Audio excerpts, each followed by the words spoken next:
Welcome to What If Sleepstorian, soft-spoken tales to slow the day's thoughts and carry you toward peaceful sleep. Before we begin, tell me where in the world you're listening from tonight, and, if you wish, what's on your mind.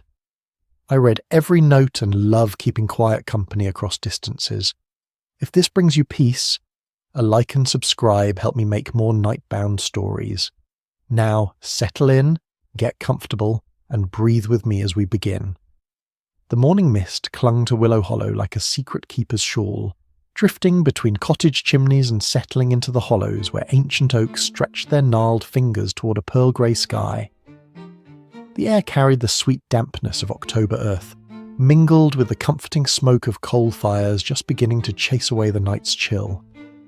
Somewhere in the distance, a church bell chimed 7 times, its bronze voice rolling across fields where sheep moved like pale ghosts through the fog, their bells creating a gentle symphony that seemed to whisper of mysteries just beyond sight. Miss Jane Marple pressed her gloved hand against the train window, watching as the English countryside unfolded before her like pages from a well-loved book. The rhythm of wheels on track had lulled her into that pleasant state between waking and dreaming, where thoughts drift as softly as the mist outside. She had been travelling since dawn, leaving the familiar streets of St Mary Mead behind for this invitation to visit her great niece in the village of Willow Hollow, a place she had never seen but somehow felt she knew from the countless stories that seemed to cling to its very name like ivy to old stone. The train whistle called out, a lonesome sound that echoed off the rolling hills, and Miss Marple felt that familiar flutter of anticipation that came with stepping into unknown territory. At her age, she treasured these moments of discovery, when the world still held corners yet unexplored and stories yet untold. The conductor's voice drifted through the carriage, announcing their approach to Willow Hollow station, and she gathered her carpet bag and umbrella, noting how the other passengers, a farmer with soil still dark under his fingernails, a young woman clutching a letter, an elderly gentleman whose pipe smoke added its own layer to the morning's fragrant tapestry, all seemed to shift and settle as if the very name of their destination carried weight. The station platform was little more than a stretch of weathered wood and a modest shelter, but it possessed that particular charm of rural England where function married beauty without fanfare. Miss Marple stepped onto the platform, her boots finding purchase on wood worn smooth by countless arrivals and departures. The station master, a round man whose moustache seemed to have been groomed with the same care he lavished on his small garden of late roses, tipped his cap and gestured toward the village with the easy hospitality of someone who knew every soul for miles around. "First time to Willow Hollow, miss?" he asked, though something in his eyes suggested he already knew the answer. Beautiful place, though. He paused, glancing toward the village where church spires and cottage chimneys emerged from the mist like ships from fog. "Well, we've had some peculiar happenings of late. Nothing to worry a visitor, mind you, but the locals have been—" He searched for the right word, his weather-beaten face creasing with concern. "Unsettled, you might say." Miss Marple tilted her head with the curious attention of a sparrow spotting something interesting in the garden. "Unsettled? How intriguing. I do hope it's nothing serious." The station master's laugh held more nervousness than mirth. "Oh, probably nothing more than village talk, miss. You know how it is in small places. Someone sneezes wrong and half the town thinks there's plague coming." But his eyes drifted again toward the village, and Miss Marple caught the way his hand moved unconsciously to touch the small iron horseshoe pinned to his lapel. "It's just that we've had some accidents lately.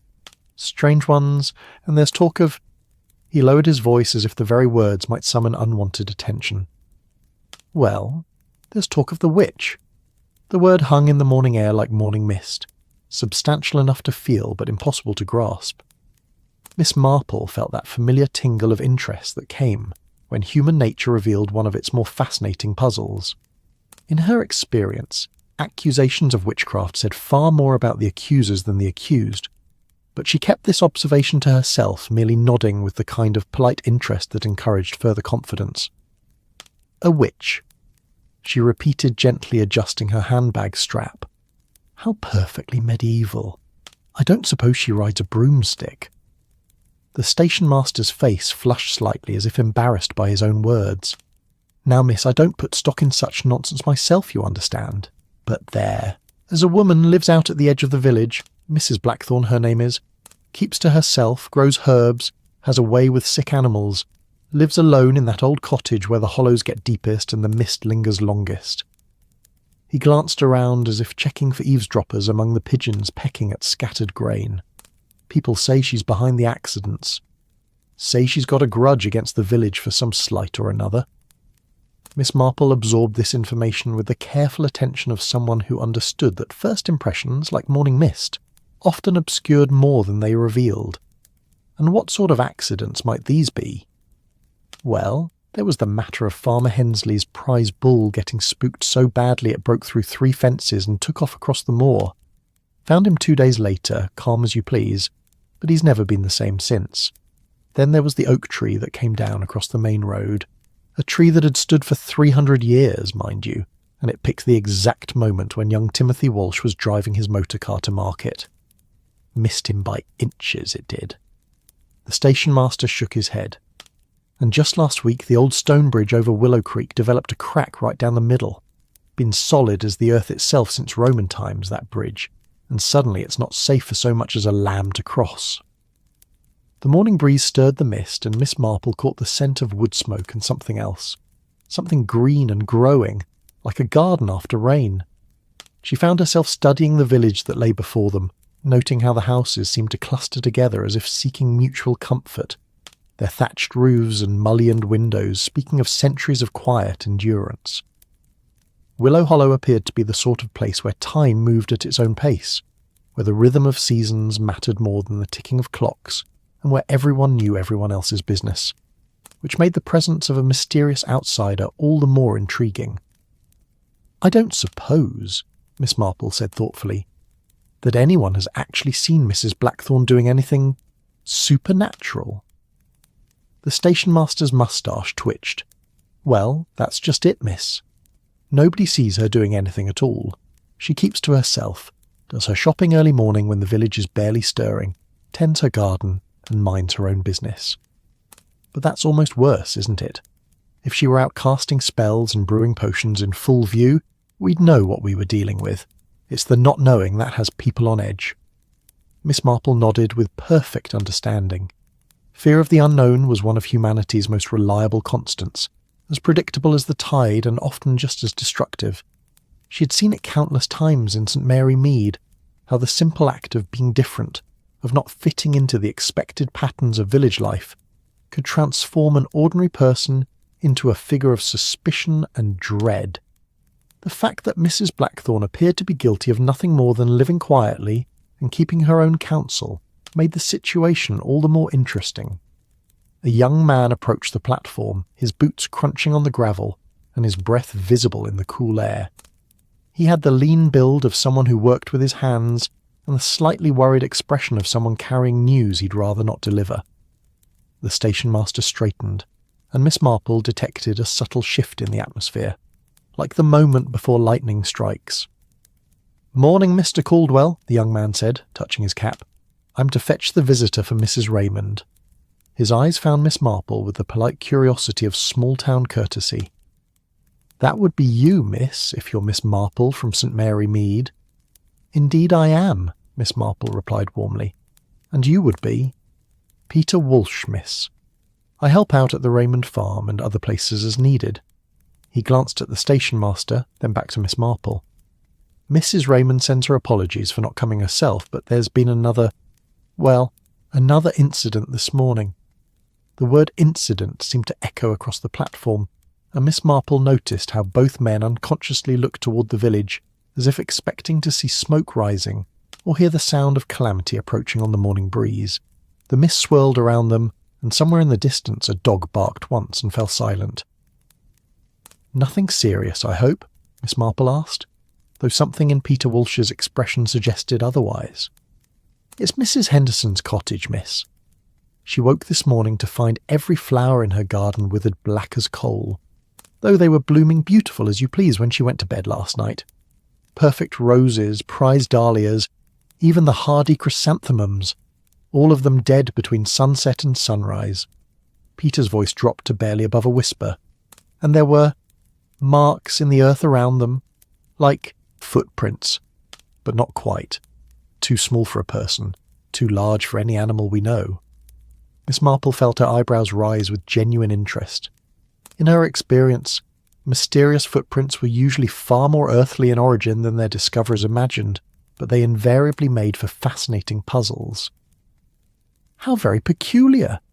I don't suppose anyone thought to preserve these marks for examination. Peter shook his head. Mrs. Henderson was that upset she took a broom to them straight away, swept and swept until there was nothing left but disturbed earth. Says she couldn't bear to look at them a moment longer. He picked up Miss Marple's bag with the automatic courtesy of country upbringing. The whole village is talking about it, miss. Some say it's proof that Mrs. Blackthorne has finally shown her true nature. Others— he hesitated, glancing around nervously. Others say maybe we've brought this on ourselves somehow, that maybe there's something in the village that doesn't want to stay hidden. As they walked toward the village proper, Miss Marple found herself studying the landscape with new appreciation. Willow Hollow nestled in a natural depression surrounded by gentle hills, and she could see how the peculiar geography would trap mist and create pockets of shadow, even on the brightest days. The willows that gave the place its name grew thick along the meandering creek that wound through the village centre, their trailing branches creating curtains of green and gold that moved constantly in the breeze. It was the sort of place where folklore would naturally take root, where every shadow might hide a story, and every unexplained sound could become the foundation of legend. The houses they passed spoke of centuries of continuous habitation, each generation adding its own character while respecting what came before. Rose-covered cottages sat companionably beside more substantial Georgian homes, and everywhere Miss Marple looked, she saw the careful balance between practicality and beauty that marked the best of English village life. Gardens overflowed with the last flowers of autumn, their colours muted but still lovely in the soft light, and she caught glimpses of well-tended vegetable plots, where winter cabbages grew in neat rows alongside late-harvest herbs. But there was something else in the air beyond the usual sense of village life, a subtle tension that seemed to vibrate like a plucked string. People moved with purpose but glanced over their shoulders, and more than once she noticed residents stepping aside to speak in hushed tones, before dispersing with backward looks toward the hills, where the mist lingered thickest. Children played in the streets, but their games seemed subdued, and their mothers called them in earlier than the mild weather warranted. "Tell me about Mrs. Blackthorne," Miss Marple said as they approached the village centre, where a medieval market cross stood surrounded by shops that had probably served the community for generations. "Has she lived here long?" Peter considered the question, while navigating around a small flock of geese that had decided the road belonged to them. "About 5 years, miss. Came here just after the war ended. Bought the old Thornfield cottage out where Willow Creek bends toward the moor.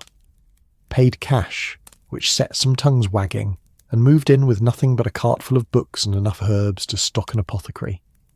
He paused to tip his hat to an elderly woman who watched their progress from behind lace curtains. "Keeps to herself, like Mr. Caldwell said. Polite enough when you meet her in the shops, but never stops for a chat. Never goes to church, never accepts invitations to tea, never joins in with harvest festivals or Christmas preparations." Miss Marple nodded thoughtfully. In village life, such social isolation was often viewed with suspicion, regardless of the reasons behind it. Perhaps she's simply shy, or has reasons for preferring solitude. "Perhaps, miss, but there's other things too." Peter's voice dropped again, and Miss Marple had to lean closer to catch his words. "People say she knows things.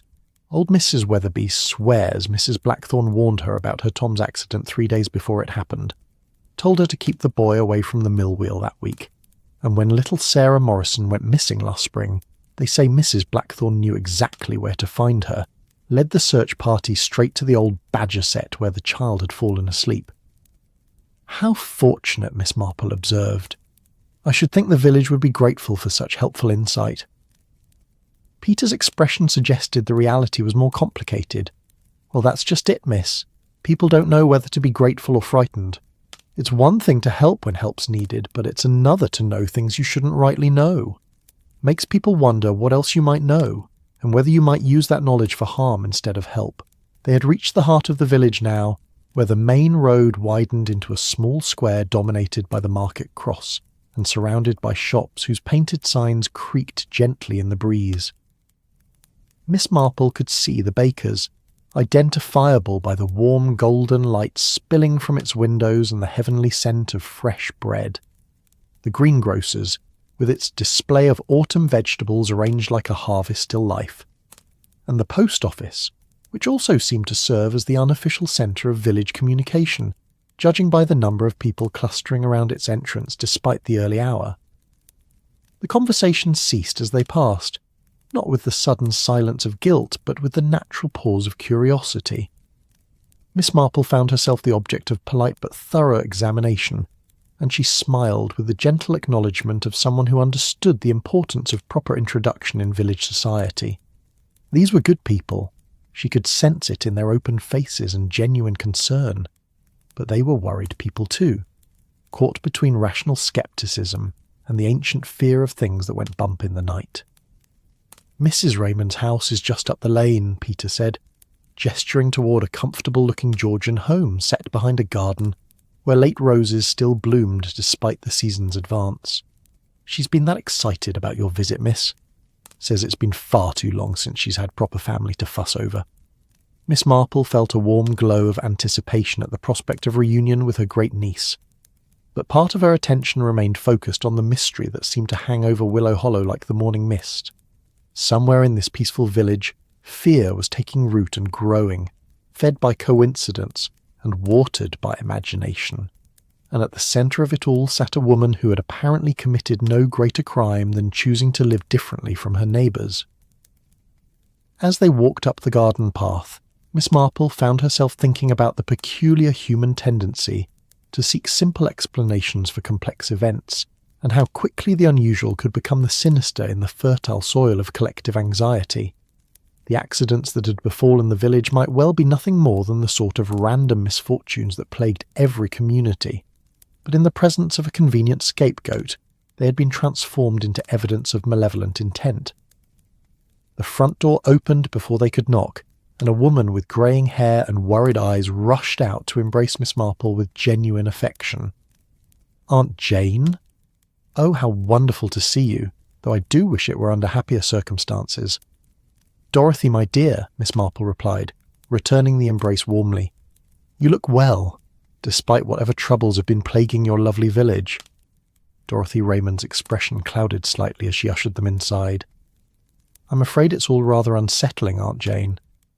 I know how foolish it sounds, but there's something in the air here lately, something that has everyone looking over their shoulders and jumping at shadows." She glanced toward the windows, where the mist still drifted past like restless spirits. "I don't suppose you'd consider this nothing more than a pleasant family visit, and ignore all the village nonsense." Miss Marple settled into a comfortable chair by the fire, and accepted the cup of tea that appeared with miraculous speed, noting how the familiar ritual of hospitality seemed to calm her great niece's nerves. "My dear Dorothy, in my experience, village nonsense is often the most interesting sort of nonsense there is. Besides, I find that a change of scene often provides exactly the sort of mental stimulation one needs." Through the window, the mist continued its slow dance around the village, and somewhere in its shifting patterns, Miss Marple was quite certain, lay the key to whatever was troubling the good people of Willow Hollow. The day was still young, and already it had presented her with a puzzle that promised to be both engaging and, she hoped, ultimately solvable through the application of common sense and careful observation. After all, in her experience, there was usually a perfectly logical explanation for everything, even witchcraft. The afternoon sun had burned away much of the morning's mist, though wisps still clung stubbornly to the hollows and danced between the ancient willows that gave the village its name. Miss Marple found herself settling into the comfortable rhythm of village life, with the ease of someone who understood that the best observations came not from rushing about asking pointed questions, but from simply being present while life unfolded around her. She had spent the morning with Dorothy, catching up on family news and listening to the gentle gossip that was the lifeblood of any proper English village. Now, with the excuse of taking a constitutional walk to aid her digestion, after one of Dorothy's excellent lunches, Miss Marple made her way along the winding lane that led toward the edge of the village.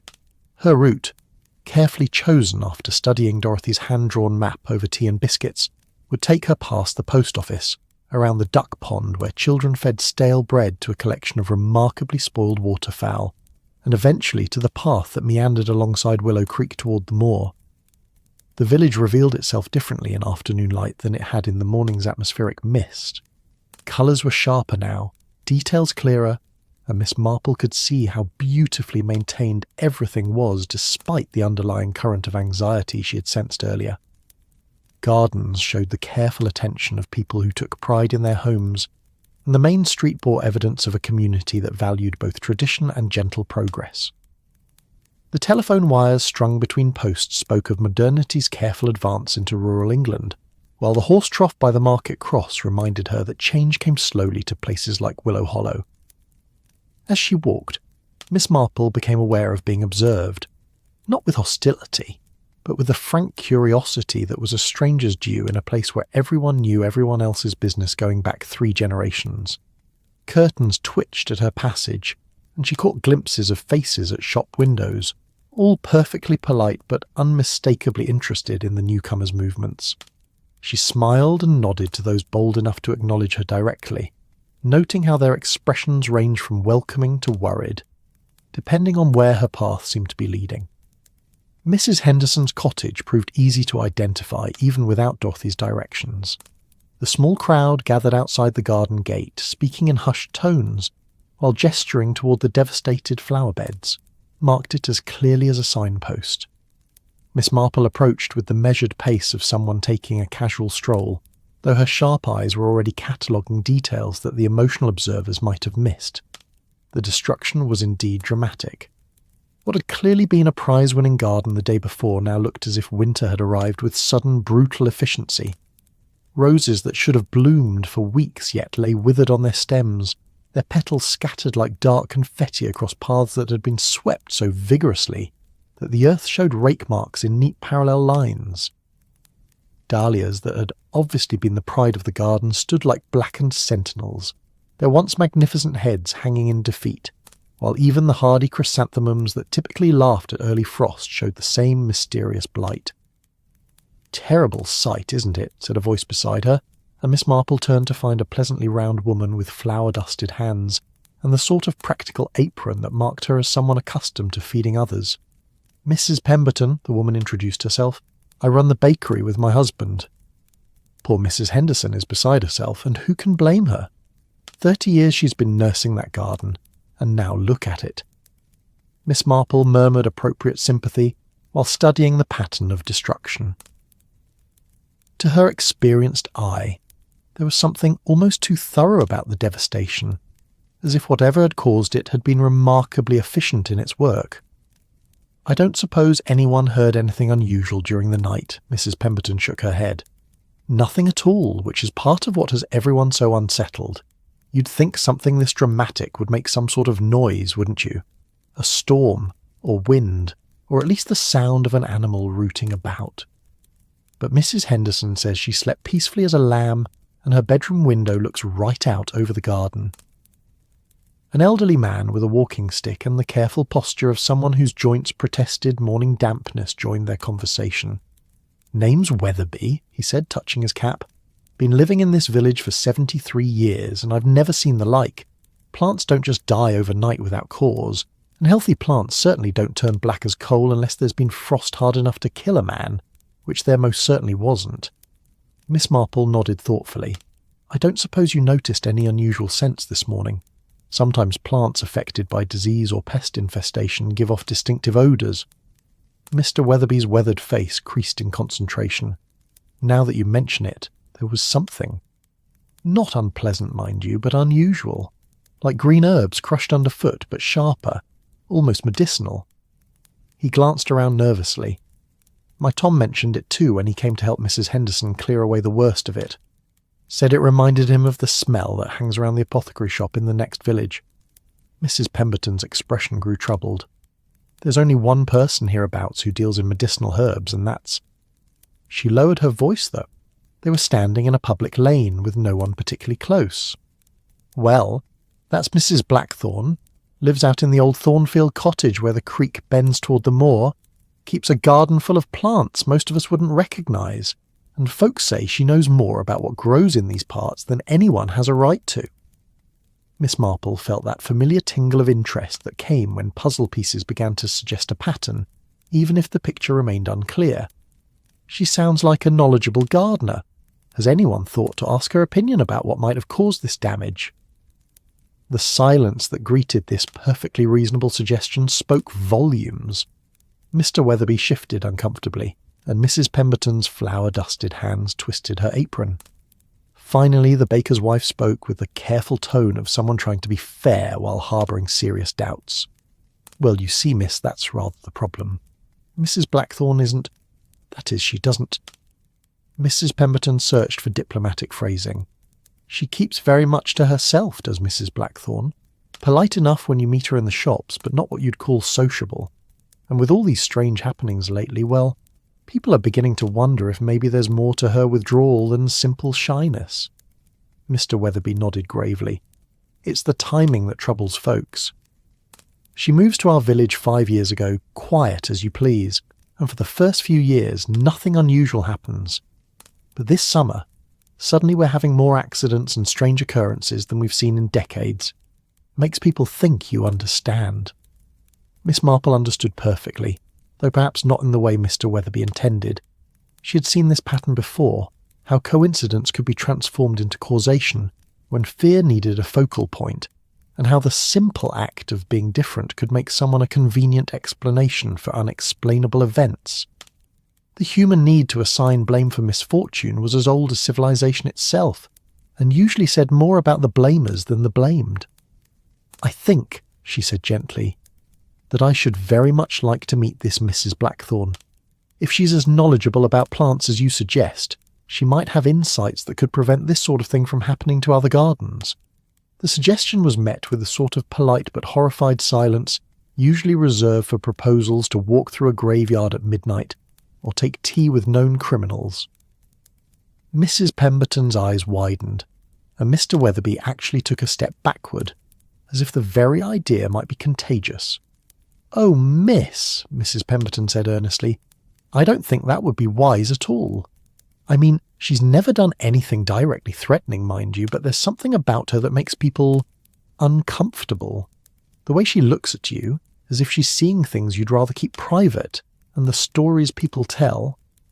Miss Marple's eyebrows rose with polite interest. "Stories?"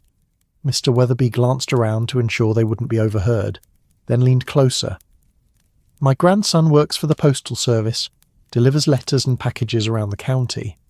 He says Mrs. Blackthorne gets packages from the strangest places, apothecaries in London, herb sellers in Scotland, even some foreign places he couldn't pronounce. Always paying in cash, never explaining what she's ordered, and twice he's delivered letters addressed to her in languages that aren't English." "How cosmopolitan," Miss Marple observed mildly. "Perhaps she has family abroad, or scholarly interests that require international correspondence, but she could see that reasonable explanations weren't what her companions wanted to hear." Fear had taken root in Willow Hollow, and like any vigorous growth, it was crowding out more sensible plantings. The strange accidents, the mysterious garden destruction, and the presence of a woman who didn't conform to village expectations had combined into a narrative that satisfied the human need for simple answers to complex questions.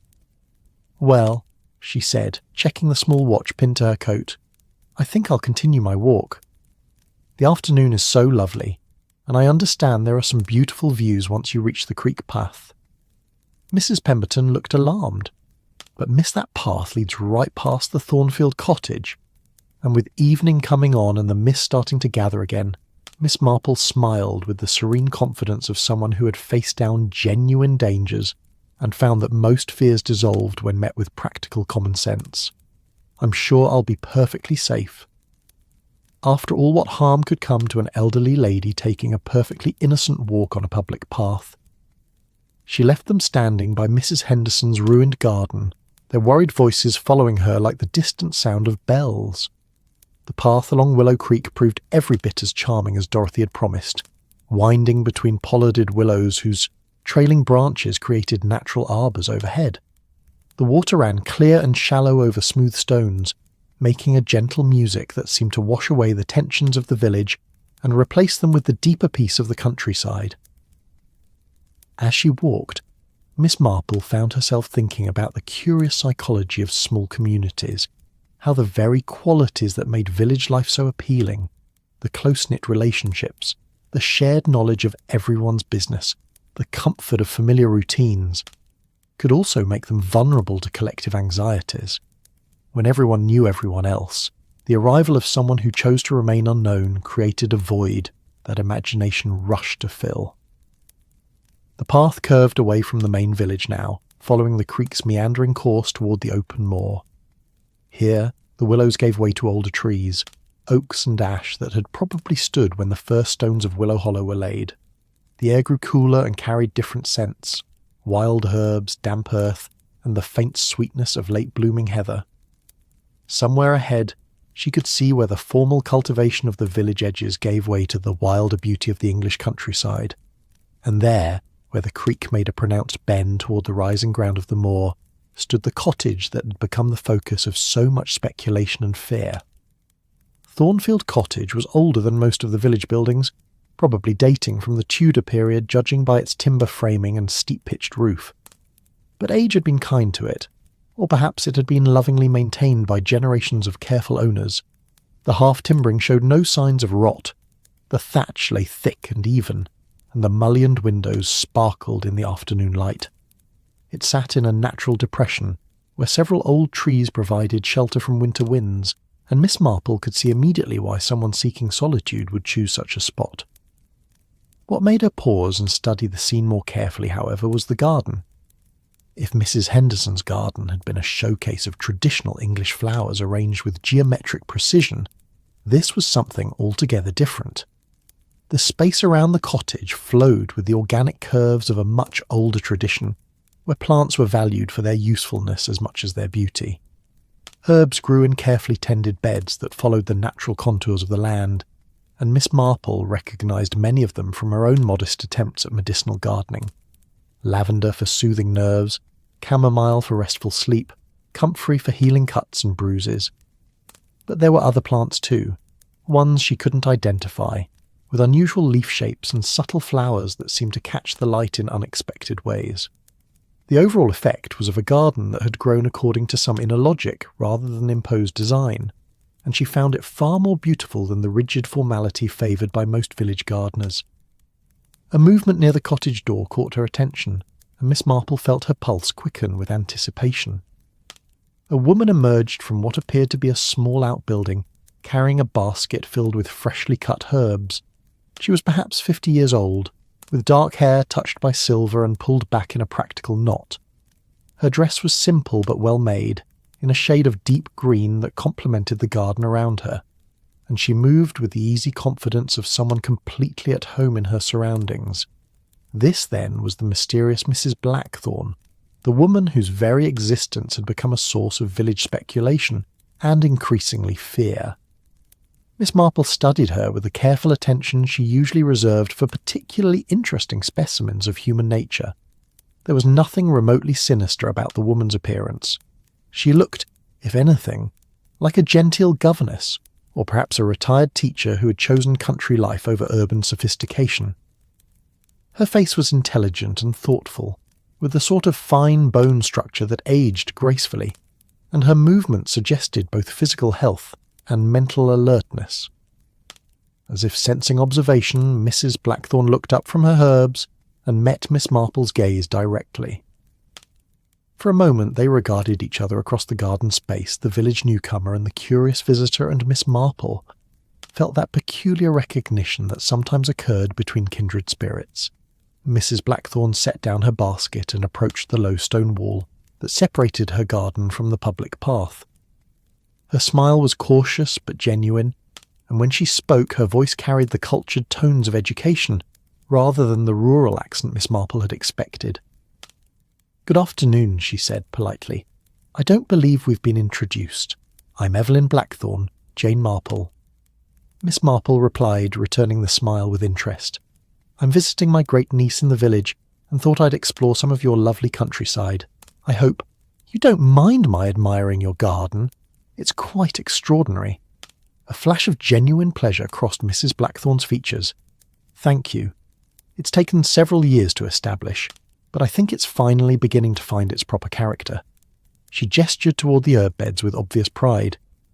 I've tried to create something that serves practical purposes while remaining beautiful to look at. So many people seem to think that usefulness and beauty are mutually exclusive. Miss Marple found herself warming to this sentiment immediately. How very true. I've always believed that the best gardens are those that feed both body and soul. You have some varieties here I don't recognise. Are they native to this area? Mrs. Blackthorn's expression grew more animated, and Miss Marple realised she had touched upon a subject dear to the woman's heart. Some are quite old varieties that have fallen out of common cultivation. Others I've grown from seeds gathered during my travels. I spent several years abroad before settling here, and I discovered that many traditional remedies have been preserved in other cultures while being forgotten in their countries of origin. How fascinating! You must have some wonderful stories about your travels. For a moment, Mrs. Blackthorn's face brightened with the memory of distant places and interesting experiences. Then, as if remembering where she was and who she was speaking to, the animation faded slightly. Yes, well, that was all rather a long time ago.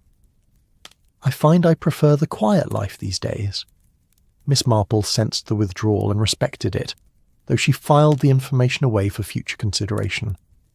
Here was a woman with education, experience, and obvious intelligence, who had chosen to bury herself in a small English village, where her very presence seemed to generate suspicion. The question was whether that choice had been made from preference or necessity. I'm afraid, Mrs. Blackthorn continued with careful politeness, that you may have heard some rather unflattering stories about me in the village. People do seem to enjoy speculating about their neighbours, especially when those neighbours prefer privacy to publicity. Miss Marple tilted her head with sympathetic understanding. I've lived in villages all my life, my dear, and I've learned that the more interesting a person is, the more stories they tend to accumulate. I generally find the truth far more fascinating than the fiction. Something in Mrs. Blackthorn's expression suggested she was reassessing her visitor. How refreshingly honest. Most people seem to prefer their mysteries unsolved. It gives them more scope for imagination. Oh, I adore mysteries, Miss Marple admitted cheerfully, but I much prefer solving them to speculating about them. For instance, I heard in the village that you might know something about plant diseases. There's been some rather dramatic damage to Mrs. Henderson's garden, and I wondered if you might have any insights about the cause. Mrs. Blackthorn's face grew serious. Yes, I heard about that. Quite devastating from what I understand. I'd be happy to take a look if Mrs. Henderson would welcome the assistance, though I rather suspect she wouldn't. The gentle irony in her voice suggested she was well aware of her reputation in the village. Miss Marple found herself increasingly intrigued by this woman, who seemed to accept her ostracism with such philosophical calm. Perhaps, Miss Marple suggested gently, you could share your thoughts with me, and I could pass them along. I'm curious about any natural causes that might produce such sudden and dramatic results. Mrs. Blackthorn considered this proposal while absently stroking a large tabby cat that had appeared from somewhere in the garden depths. Well, there are several possibilities, though none of them are particularly common. Certain fungal infections can spread very rapidly under the right conditions, particularly when there's been unusual moisture followed by sudden temperature changes. But the description I heard, complete blackening overnight, sounds more like chemical damage than natural disease. Miss Marple felt her eyebrows rise. Chemical damage, salt poisoning for instance, or contamination with certain commercial herbicides.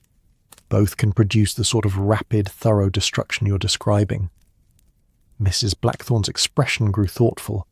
Of course such damage would be quite deliberate. Natural salt deposits don't appear overnight in established gardens, and herbicides don't apply themselves. The implications hung in the afternoon air like the gathering mist. Miss Marple found herself studying Mrs. Blackthorn's face for any sign of deception or hidden knowledge, but saw only the calm intelligence of someone discussing a problem from a scientific perspective.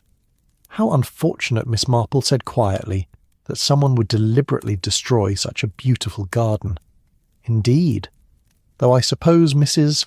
Blackthorne added with a slight smile that held more sadness than humour, it's rather convenient to have a village witch to blame for such acts of vandalism. Saves people from having to look too closely at their neighbours' motives. As if summoned by her words, the sound of voices drifted along the path from the direction of the village. Mrs. Blackthorne's expression immediately became more guarded, and she stepped back from the wall as if preparing to retreat into her cottage. "I should let you continue your walk," she said politely. "The path leads up to some lovely views of the moor if you're interested. Just mind the boggy patches if you venture off the established track." Miss Marple sensed that their conversation was ending, but she felt as if she had barely begun to scratch the surface of the mystery that was Evelyn Blackthorne. "Thank you for the gardening advice. I do hope we'll have another opportunity to chat. I find your perspective quite refreshing." Mrs. Blackthorne's smile was genuine but fleeting. "Perhaps, though I should warn you that association with the village witch might damage your own reputation among the locals."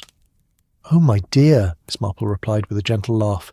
"At my age, one's reputation is rather like a well-established garden. It takes more than a little gossip to uproot what's been growing for decades." As she continued along the path toward the moor, Miss Marple found herself thinking about the woman she'd just met. Far from the sinister figure of village imagination, Evelyn Blackthorne appeared to be an educated, articulate woman whose only apparent crime was choosing to live life on her own terms. The fact that she possessed knowledge about plants and their properties, including their potential for harm, made her no more dangerous than any experienced gardener. But it did, Miss Marple reflected as the mist began to gather more thickly around the ancient trees, make her a very convenient scapegoat for someone who preferred to remain hidden in the shadows, while fear and suspicion did their destructive work in the light of day. Behind her, the cottage windows began to glow with warm lamplight as evening approached, and somewhere in the gathering dusk Miss Marple was quite certain the real mystery of Willow Hollow was only just beginning to reveal itself. The morning brought one of those perfect October days that seemed designed to remind England why poets had spent centuries singing its praises. Golden light slanted through the mullioned windows of Dorothy's breakfast room, casting dancing patterns on the polished oak table where Miss Marple sat with her second cup of tea, watching the village come to life beyond the garden wall. The air carried the sweet scent of wood smoke and the distant sound of church bells practising their changes, while somewhere a dog barked with the cheerful persistence of one who had important opinions about the postman's arrival. Dorothy bustled about the kitchen with the comfortable efficiency of someone who'd been managing a household for decades, her movements creating a gentle percussion of china and cutlery that spoke of morning routines perfected by long practice. She had been unusually quiet during breakfast, Miss Marple noticed, responding to conversational overtures with distracted murmurs, and glancing frequently toward the windows as if expecting unwelcome news to materialize from the peaceful scene outside. "My dear," Miss Marple said gently, setting down her teacup with the delicate precision that marked her generation's relationship with good china. "You seem rather preoccupied this morning. I hope my wanderings yesterday didn't cause any awkwardness with your neighbours." Dorothy paused in her arrangement of late chrysanthemums from the garden, her hands stilling on the flower stems. "Oh, Aunt Jane, it's not that exactly, though I must admit there's been some talk. Mrs. Pemberton mentioned that you'd expressed interest in visiting Mrs. Blackthorne, and, well—" She trailed off, clearly struggling with how to express her concerns without seeming foolish. Miss Marple waited with the patient attention of someone who understood that the most important communications often required careful navigation around social obstacles. Through the window she could see Mr. Walsh loading vegetables into his cart for the morning market, run his movements quick and efficient despite the early hour. The normalcy of the scene made the undercurrent of village anxiety all the more intriguing. "The thing is," Dorothy continued, settling into the chair across from her great-aunt, "there's been another incident. Or rather, we've learned more about the previous ones, and it's all rather unsettling." She glanced around as if the very walls might be listening. "You remember Mr. Weatherby mentioned his grandson Tom working at the mill. Well, it seems there's more to that story than anyone realised at the time. Miss Marple leaned forward with polite interest.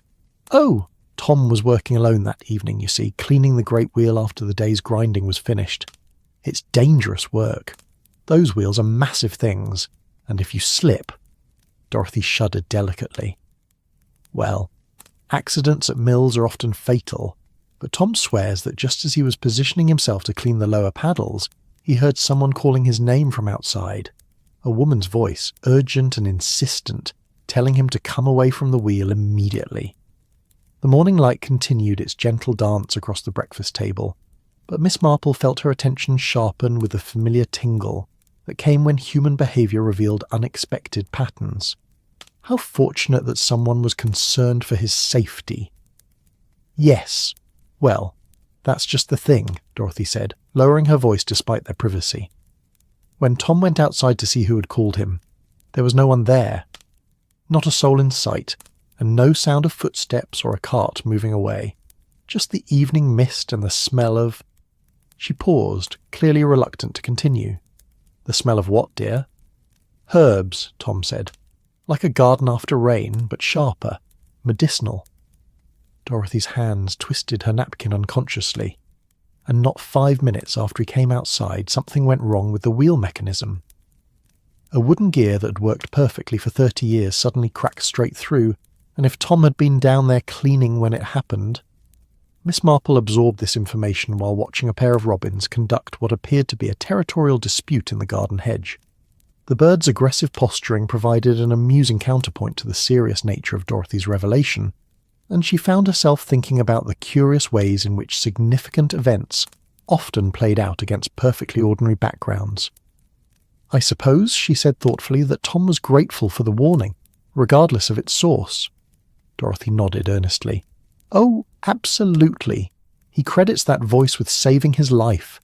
But you see the problem, don't you? If there was no one else about, how did someone know to warn him? And the description of that herbal scent... She didn't need to finish the sentence. In a village where one woman had become synonymous with mysterious knowledge and unusual botanical expertise, the implications seemed obvious.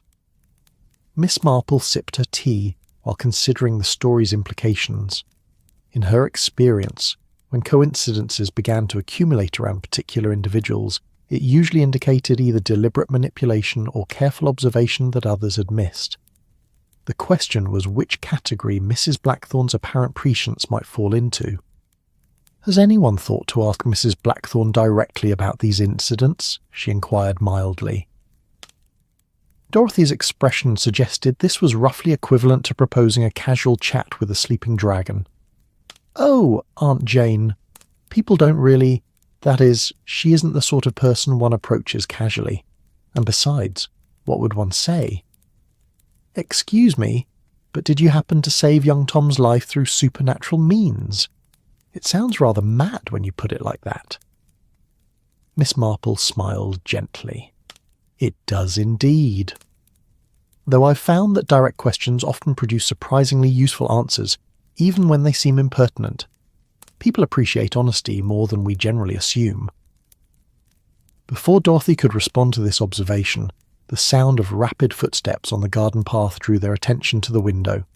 Peter Walsh appeared at the gate, his usual calm demeanour replaced by obvious agitation. He knocked, with the urgent rhythm of someone bearing news that couldn't wait for proper social timing. Dorothy hurried to answer the door, and Miss Marple could hear low, urgent voices in the hallway, before both Peter and her great-niece appeared in the breakfast-room doorway. Peter's face was flushed from hurried travel, and his cap sat askew on his brown hair, as if he'd been running his hands through it. "Begging your pardon for the early call, Mrs. Raymond," he said, though his attention quickly shifted to Miss Marple. "Miss Marple, I thought you should know. There's been another incident, and this one's got the whole village stirred up proper." Miss Marple gestured toward an empty chair. "Please sit down and catch your breath." "Dorothy, perhaps some tea for Mr. Walsh." Peter accepted both the chair and the offer gratefully, though his obvious agitation made sitting still a challenge. "It's about the bridge, miss. The old stone bridge over Willow Creek that's been there since Roman times. You know the one that developed that crack last week?" Miss Marple nodded. She had walked across that bridge just yesterday on her way to meet Mrs. Blackthorne, and had noted the significant fissure that ran diagonally across its ancient stones. Has the damage worsened? Worse than that, miss? The bridge collapsed entirely sometime during the night, just fell into the creek, like it was made of sand instead of stone that stood for centuries. Peter accepted the teacup Dorothy offered with hands that shook slightly. But here's the thing that's got everyone talking. Mrs. Blackthorne was seen near the bridge yesterday evening just after sunset. Mrs. Ashford was coming back from visiting her sister when she spotted a figure in a dark cloak walking along the creek bank. Miss Marple felt her eyebrows rise. Mrs. Ashford was quite certain it was Mrs. Blackthorne. Peter's expression grew uncomfortable. Well, that's just it, miss. She couldn't see the person's face clearly in the twilight, and she admits the figure was some distance away. But who else in Willow Hollow wears a dark cloak and walks alone in the evening mist? And the timing. He gestured helplessly. Mrs. Ashford saw this figure around 7 o'clock, and the bridge must have collapsed sometime before dawn, because young Billy Morrison found the rubble when he went to check his fishing lines at first light. Dorothy set down her own teacup with a slight tremor. Peter, you're not seriously suggesting that Mrs. Blackthorne somehow caused a Roman bridge to collapse? That's impossible. Is it? Peter's voice carried the strain of someone grappling with ideas that challenged everything he thought he knew about the world. I mean, if you'd told me a month ago that Farmer Hensley's prize bull would go mad with terror for no reason, or that a 300-year-old oak would choose the exact moment of Timothy Walsh's passing to fall across the road, I'd have said that was impossible too. But it happened, didn't it? And now we've got a Roman bridge that stood through wars and floods and God knows what else, and it decides to crumble the very night after the village witch takes an evening stroll. Miss Marple absorbed this information while studying the young man's earnest, worried face. Fear, she reflected, had a peculiar ability to transform coincidence into causation, and Peter Walsh was clearly struggling with the implications of events that his rational mind couldn't quite accept or dismiss. I think, she said gently, that I should very much like to examine this bridge, or what remains of it. Would you be willing to show me the way? Peter's relief at having something concrete to do was almost palpable. Of course, miss. Though I should warn you there's quite a crowd gathered already. Word spread through the village like wildfire, and everyone's got opinions about what it means. The walk to the collapse bridge took them through the heart of Willow Hollow, and Miss Marple could see immediately that Peter's description of village agitation had been, if anything, understated. People clustered in small groups outside shops and houses, their conversations urgent and punctuated by nervous glances toward the direction of Willow Creek. Children who would normally be playing in the street stayed close to their mothers, and even the village dogs seemed subdued, staying near their homes instead of making their usual territorial rounds. Mrs. Pemberton emerged from her bakery as they passed, her flour-dusted apron suggesting she'd been attempting to maintain normal routines despite the morning's excitement. "Miss Marple," she called, hurrying toward them with the determined steps of someone who had news to share. "I don't suppose you've heard about our latest calamity?" "Mr. Walsh was just telling us about the bridge," Miss Marple replied. "It must be quite a shock for the village." Mrs. Pemberton's round face creased with worry. "Shock isn't the word for it, miss. That bridge has been part of a Willow Hollow longer than any of us can remember. My grandmother used to tell stories about Roman soldiers crossing it, and now," she gestured helplessly, "now it's just a pile of rubble in the creek bed. These old structures do sometimes succumb to age," Miss Marple observed mildly. "Perhaps the recent rains weakened the mortar." "That's what my husband said," Mrs. Pemberton admitted. "But then Mrs. Ashford told us about seeing that cloaked figure last evening and, well," she lowered her voice conspiratorially, "it does make you think, doesn't it? I mean, what are the odds of all these accidents happening one after another with a always somehow connected to each one?" Miss Marple tilted her head with polite interest. Has Mrs. Blackthorne been connected to all the incidents? Mrs. Pemberton paused, clearly thinking through the sequence of events. "Well, not directly, you understand, but there are patterns if you know how to look for them. The bull going mad happened the same day Mrs. Blackthorne was seen gathering herbs near Farmer Hensley's fields. The oak tree fell during a week when she'd been collecting bark from the old trees for her remedies, and now this bridge business with Mrs. Ashford citing Miss Marple noted the careful construction of these connections, how proximity in time or location had been transformed into causal relationships.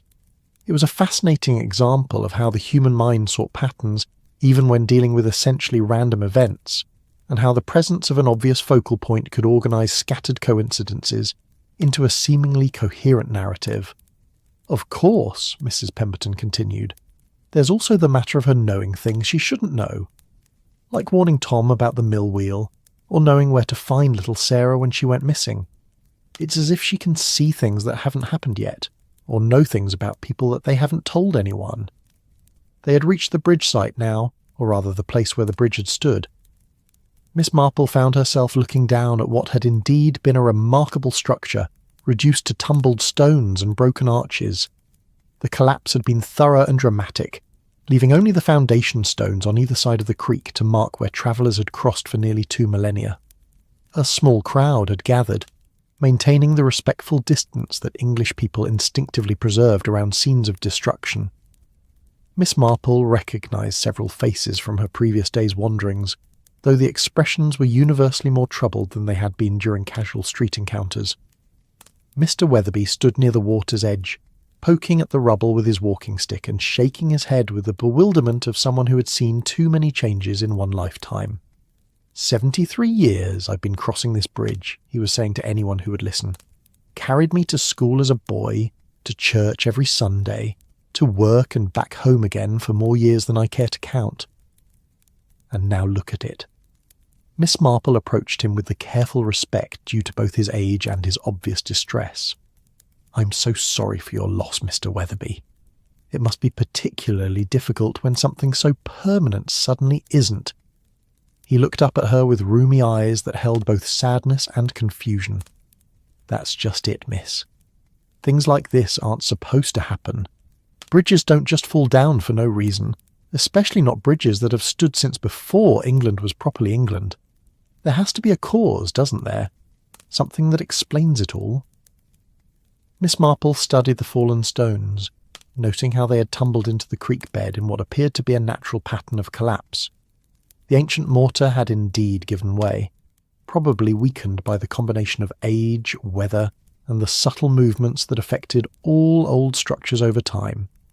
It was, she realised, exactly the sort of event that would have been mourned, but accepted in normal circumstances, attributed to the inevitable passage of time and the victory of entropy over human construction. But these were not normal circumstances. These were circumstances where fear had taken root and was actively seeking nourishment, where a perfectly explainable structural failure could be transformed into evidence of supernatural malevolence simply because it fit the narrative that the village had begun constructing around Mrs. Blackthorne. I wonder, she said thoughtfully, if anyone has examined the stones themselves for signs of what might have caused the collapse. Sometimes the evidence of natural processes is quite clear if you know what to look for. Peter Walsh, who had been listening to her conversation with Mr. Weatherby, gestured toward the water. Dr. Harrison from the next village came to look this morning, miss. He's something of an expert on old buildings, helps with restoration work for the church councils. He said the mortar had been deteriorating for years, probably accelerated by this summer's unusual weather patterns. How reassuring, Miss Marple said. Natural explanations are always so much more comforting than supernatural ones. But even as she spoke, she could see that natural explanations were not what the gathered villagers wanted to hear.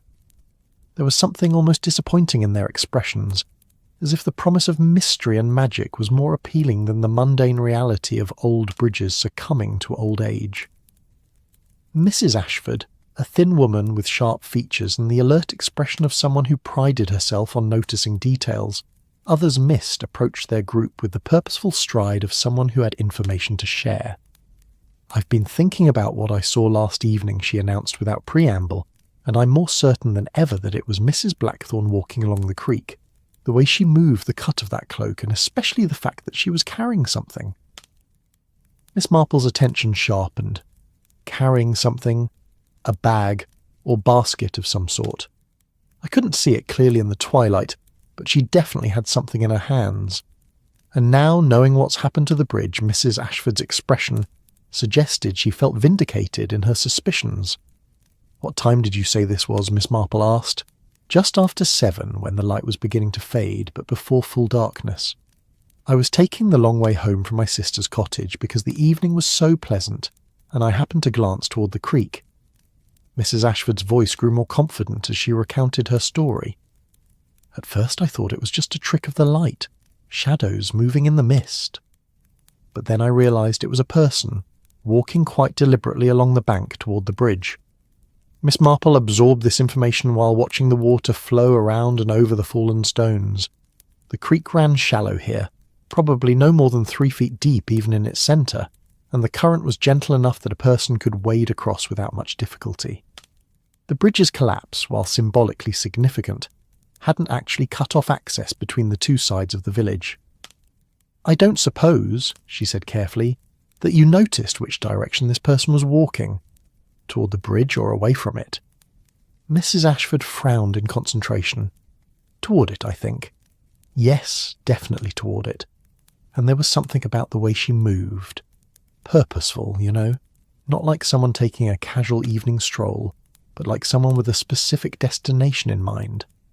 The implications of this observation rippled through the gathered crowd, like stones dropped in still water. If Mrs. Blackthorne had indeed been walking toward the bridge with purposeful intent just hours before its collapse, it seemed to provide exactly the sort of circumstantial evidence that transformed coincidence into conspiracy. Miss Marple found herself thinking about the woman she had met yesterday afternoon, remembering the intelligence in those dark eyes, and the careful way she had spoken about the village's tendency to prefer simple explanations for complex events. Evelyn Blackthorne had seemed far too sophisticated to engage in dramatic gestures like destroying ancient bridges, but then again, desperate people sometimes chose desperate measures. The question was whether Mrs. Blackthorne was desperate, and if so, what might have driven her to such extremes.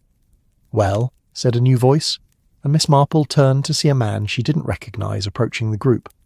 He was perhaps 40 years old, well dressed in the manner of someone who dealt with money or property, and his expression carried the confident authority of someone accustomed to having his opinions respected. "I think we all know what needs to be done about this situation." Peter Walsh straightened with obvious discomfort. "Mr. Bradshaw, I don't think." "Oh, but I do think," Peter the newcomer replied smoothly. "I think it's time this village stopped pretending that a series of dangerous accidents is simply a matter of bad luck." He gestured toward the collapsed bridge with theatrical emphasis. "How many more people need to be put at risk before we acknowledge that we have a problem that requires decisive action?" Miss Marple studied this Mr. Bradshaw with the careful attention she reserved for people who appointed themselves leaders during times of crisis. There was something about his manner that suggested he had been waiting for exactly this moment when fear and frustration would make the village receptive to strong leadership and simple solutions. "And what sort of action do you propose?" she asked mildly. Bradshaw's smile was confident and slightly condescending. "Well, clearly we need to have a proper investigation into these incidents. Formal questions asked, official reports filed, and if necessary, legal action taken to protect the community." He paused dramatically. "I've already spoken to the constable about the situation, and he's agreed to pay a visit to Mrs. Blackthorne this afternoon. Just to ask a few questions, you understand, but it's a start." The crowd murmured with approval, and Miss Marple could see how the promise of official action appealed to people who felt helpless in the face of inexplicable events. There was comfort in the idea that authority figures would take charge and restore order to a situation that seemed to be spiralling beyond local control. But there was also danger in such approaches, particularly when fear rather than evidence was driving the investigation. Miss Marple had seen too many cases where official interference had made complex situations worse, especially when the officials involved were more interested in providing reassurance than discovering truth. As the crowd began to disperse, energized by the prospect of official action and the satisfaction of having identified a clear course of response, Miss Marple found herself thinking about Mrs. Blackthorne sitting in her isolated cottage, probably unaware that forces were gathering around her like storm clouds on a previously clear horizon. The morning sun continued to shine down on Willow Hollow, with serene indifference to human concerns, but Miss Marple could feel the change in atmosphere as surely as she could sense the approach of weather. The village had crossed some invisible threshold during the night, moving from suspicion to certainty, from whispered speculation to demands for action. And somewhere in her peaceful cottage by the creek, Evelyn Blackthorne was about to discover that being different in a frightened community was a luxury that few could afford for long. The question now was whether the truth about these mysterious accidents would emerge before fear and official authority combined to create an injustice that would haunt Willow Hollow long after the immediate crisis had passed. Miss Marple adjusted her gloves and handbag, preparing for what she suspected would be a very interesting afternoon indeed. The afternoon sky had taken on that peculiar quality of English autumn light that seemed to filter through layers of pearl and amber, casting everything in a gentle glow that made even the most ordinary scenes appear touched with magic. Miss Marple made her way along the now familiar path beside Willow Creek, noting how different the landscape felt in the wake of the morning's revelations.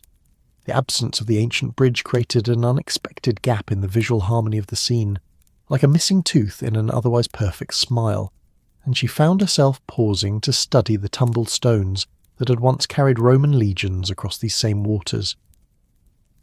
The village behind her hummed with the subdued energy of collective anxiety, and she had deliberately chosen this time for her walk, while most residents would be absorbed in afternoon routines and the latest discussions about official investigations. The constable's pending visit to Mrs. Blackthorne had been the primary topic of conversation during her brief stop at the post office, where she had ostensibly come to purchase stamps, but had actually gathered intelligence about the village's current emotional temperature. What she had learned there had been both illuminating and concerning. The narrative around Mrs. Blackthorne had crystallised overnight into something approaching certainty in many minds, with the bridge collapse serving as the final piece of evidence needed to transform suspicion into conviction. Mrs. Pemberton had spoken of unnatural patterns and too many coincidences, while Mr. Weatherby had muttered darkly about foreigners bringing foreign ways, despite having no evidence that Mrs. Blackthorne was anything other than thoroughly English. Most troubling of all had been the revelation that Mr. Bradshaw had apparently been corresponding with authorities in the county seat, describing what he termed a pattern of suspicious activities requiring professional investigation.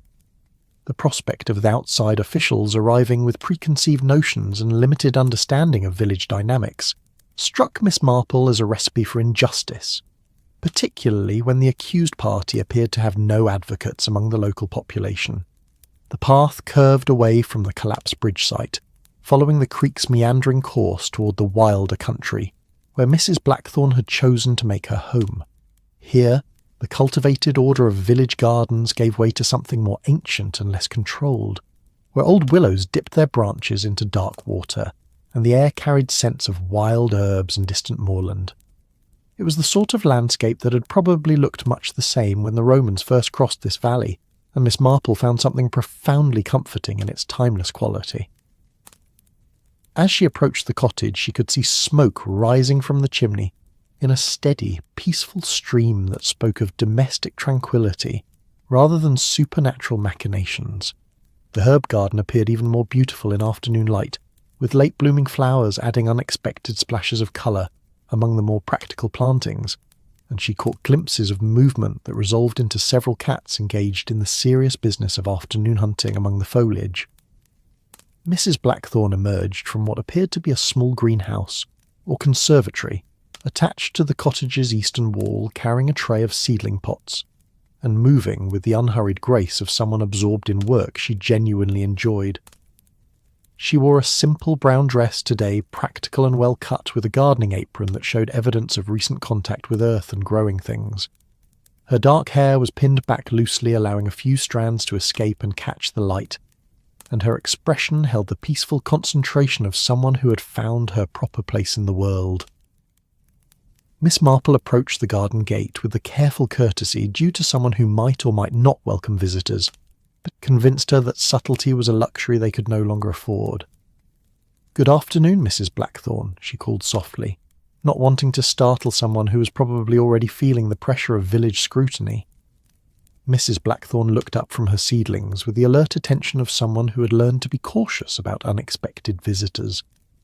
Her expression registered recognition, followed by what appeared to be genuine pleasure at seeing a familiar face.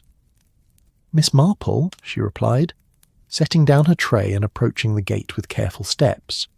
"How lovely to see you again. I was just thinking about our conversation yesterday and wondering if you discovered anything interesting about Mrs. Henderson's garden troubles." There was something in her tone that suggested the question carried more weight than casual curiosity, and Miss Marple found herself studying the other woman's face for signs of anxiety or guilt. What she saw instead was intelligence, wariness, and perhaps a touch of loneliness that spoke of someone who'd grown accustomed to being misunderstood.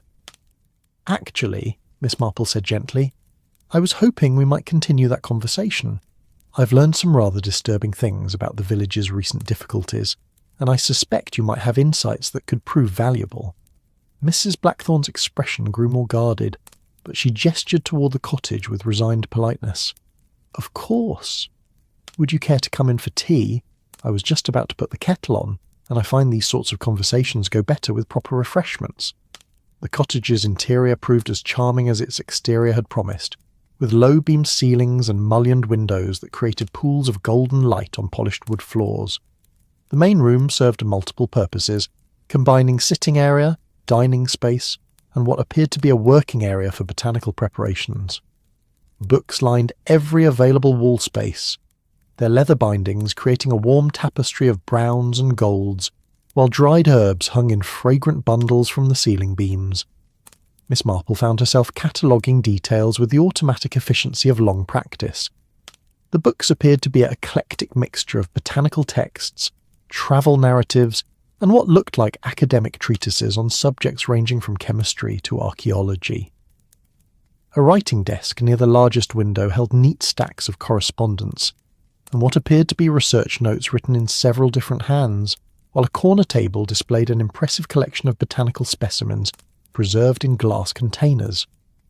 "Please, make yourself comfortable," Mrs. Blackthorne said, gesturing toward a pair of chairs positioned near the fireplace, where a cheerful blaze took the chill off the afternoon air. "I'll have tea ready in just a moment." Miss Marple settled into one of the chairs, noting how it had been positioned to take advantage of both firelight and natural illumination from the windows. The cottage felt like the home of someone who valued both comfort and functionality, where every object had been chosen for purpose as well as beauty. There was nothing here that suggested the sort of dramatic mysticism that village imagination had attributed to its owner, unless one counted the impressive library of scientific texts as evidence of dangerous knowledge. "I hope you don't mind my saying," Miss Marple observed, as Mrs. Blackthorne returned with a tea service that would have done credit to any proper English drawing-room, "that your home is quite different from what I expected based on village descriptions." Mrs. Blackthorne's smile held a mixture of amusement and resignation. "I imagine the village descriptions involve considerably more crystal balls and bubbling cauldrons than the reality provides. People do seem to prefer their witches appropriately theatrical." She poured tea with the precise movements of someone who took the ritual seriously. "Sugar milk. I'm afraid I can't offer anything more exotic than good English breakfast tea, despite what some might assume about my beverage preferences." Miss Marple accepted her cup with appreciation, noting the delicate china and the fact that the tea was perfectly brewed. "I've found that reality is usually far more interesting than fiction, though admittedly less dramatic. Your library, for instance, suggests interests that extend well beyond what one might expect of a rural recluse." "Ah, yes, the books." Mrs. Blackthorne followed Miss Marple's gaze toward the crowded shelves. "I'm afraid they're rather a dead giveaway about my past, aren't they?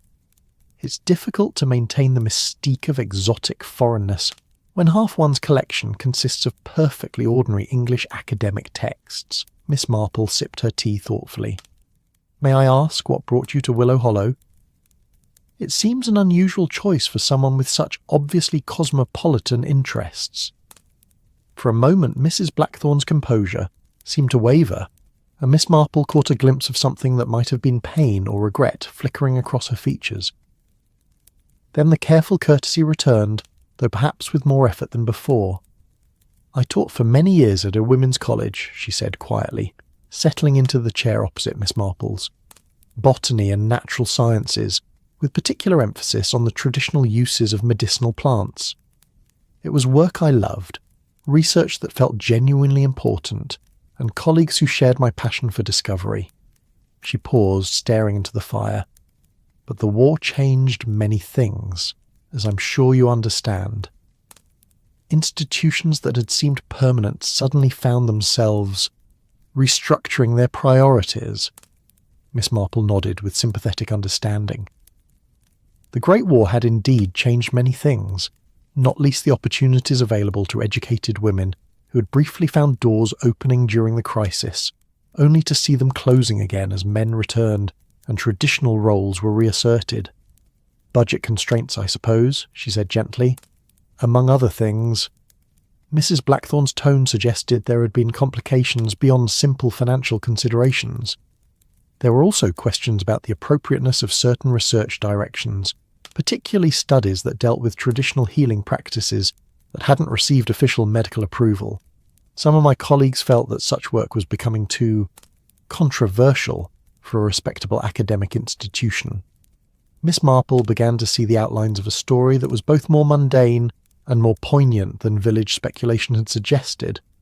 Here was not a mysterious foreign witch, but a displaced academic, someone whose expertise had become politically inconvenient in a world growing increasingly wary of unconventional knowledge.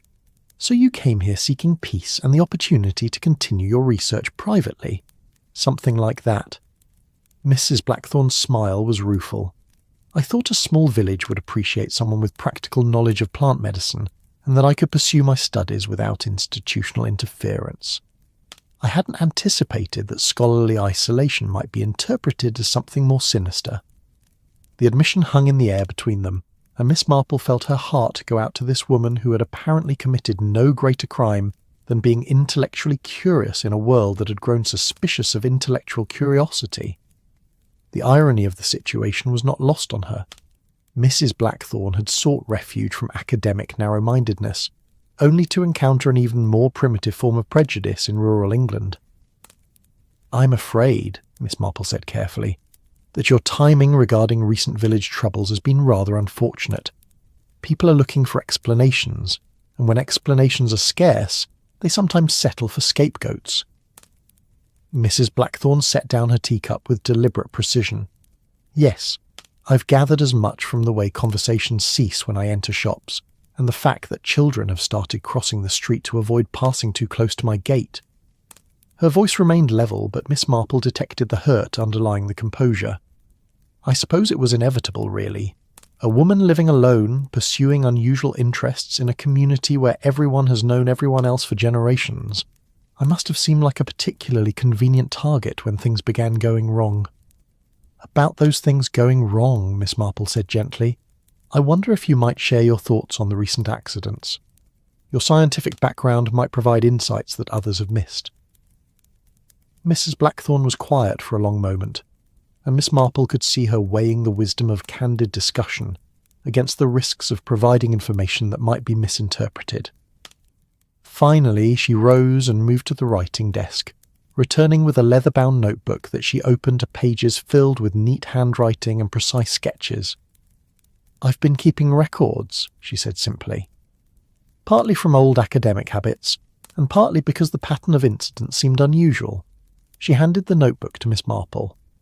"Not supernatural, you understand, but not entirely random either." Miss Marple accepted the notebook with interest, finding herself looking at what appeared to be a systematic analysis of the village's recent troubles. Each incident had been documented with scientific precision dates, times, weather conditions, potential causes, and what Mrs. Blackthorn termed anomalous factors that didn't fit natural explanations. "This is quite thorough," Miss Marple observed, studying the careful diagrams and detailed observations. "I notice you've included some incidents I haven't heard discussed in the village. Yes, well, people tend to remember the dramatic events and forget the smaller ones. especially when they're constructing narratives about supernatural interference. Mrs. Blackthorne leaned forward, pointing to a particular entry. But if you look at the complete pattern, some interesting details emerge. Miss Marple followed her finger to a series of entries documenting what appeared to be minor acts of vandalism and petty theft that had preceded the more dramatic accidents. Someone had been systematically damaging property and removing small items from various locations around the village, always in ways that might initially be attributed to animal interference or natural causes. You think these smaller incidents are connected to the major accidents? I think, Mrs. Blackthorne said carefully, that someone has been very cleverly laying groundwork, creating an atmosphere of unease and unexplained events that would make dramatic incidents seem like natural escalations rather than deliberate acts. She turned to another page. Look at the timing. Each major accident was preceded by several minor disturbances in the same general area, almost as if someone were testing responses and refining techniques. Miss Marple studied the data with growing fascination. Viewed this way, the pattern of village troubles looked less like random misfortune or supernatural intervention, and more like a carefully orchestrated campaign designed to create specific effects. The question was what those effects were intended to accomplish, and who might benefit from the resulting atmosphere of fear and suspicion. Have you shared these observations with anyone else? Mrs. Blackthorne's laugh held no humour. With whom? The village constable who believes I'm some sort of malevolent sorceress. The villagers who cross themselves when they see me coming. I'm hardly in a position to present evidence that requires people to think systematically about complicated possibilities when they have already settled on a simple explanation that satisfies their need for certainty. Before Miss Marple could respond, the sound of approaching voices outside drew their attention to the cottage windows. Through the glass they could see a small group walking up the path toward the garden gate. The village constable, Mr. Bradshaw, and two men Miss Marple didn't recognise who carried themselves with the official bearing of authority figures from outside the immediate community. Mrs. Blackthorne rose quietly, her composure intact but her expression resigned. "It appears my afternoon is about to become considerably more eventful," she observed. "I don't suppose you'd be willing to stay for what promises to be a rather uncomfortable conversation. I suspect I'm about to have need of a witness who isn't already convinced of my guilt." Miss Marple closed the notebook and handed it back with careful deliberation. "I think," she said firmly, "that would be an excellent idea. After all, I've always been curious about how official investigations proceed, particularly when they're based more on village gossip than actual evidence."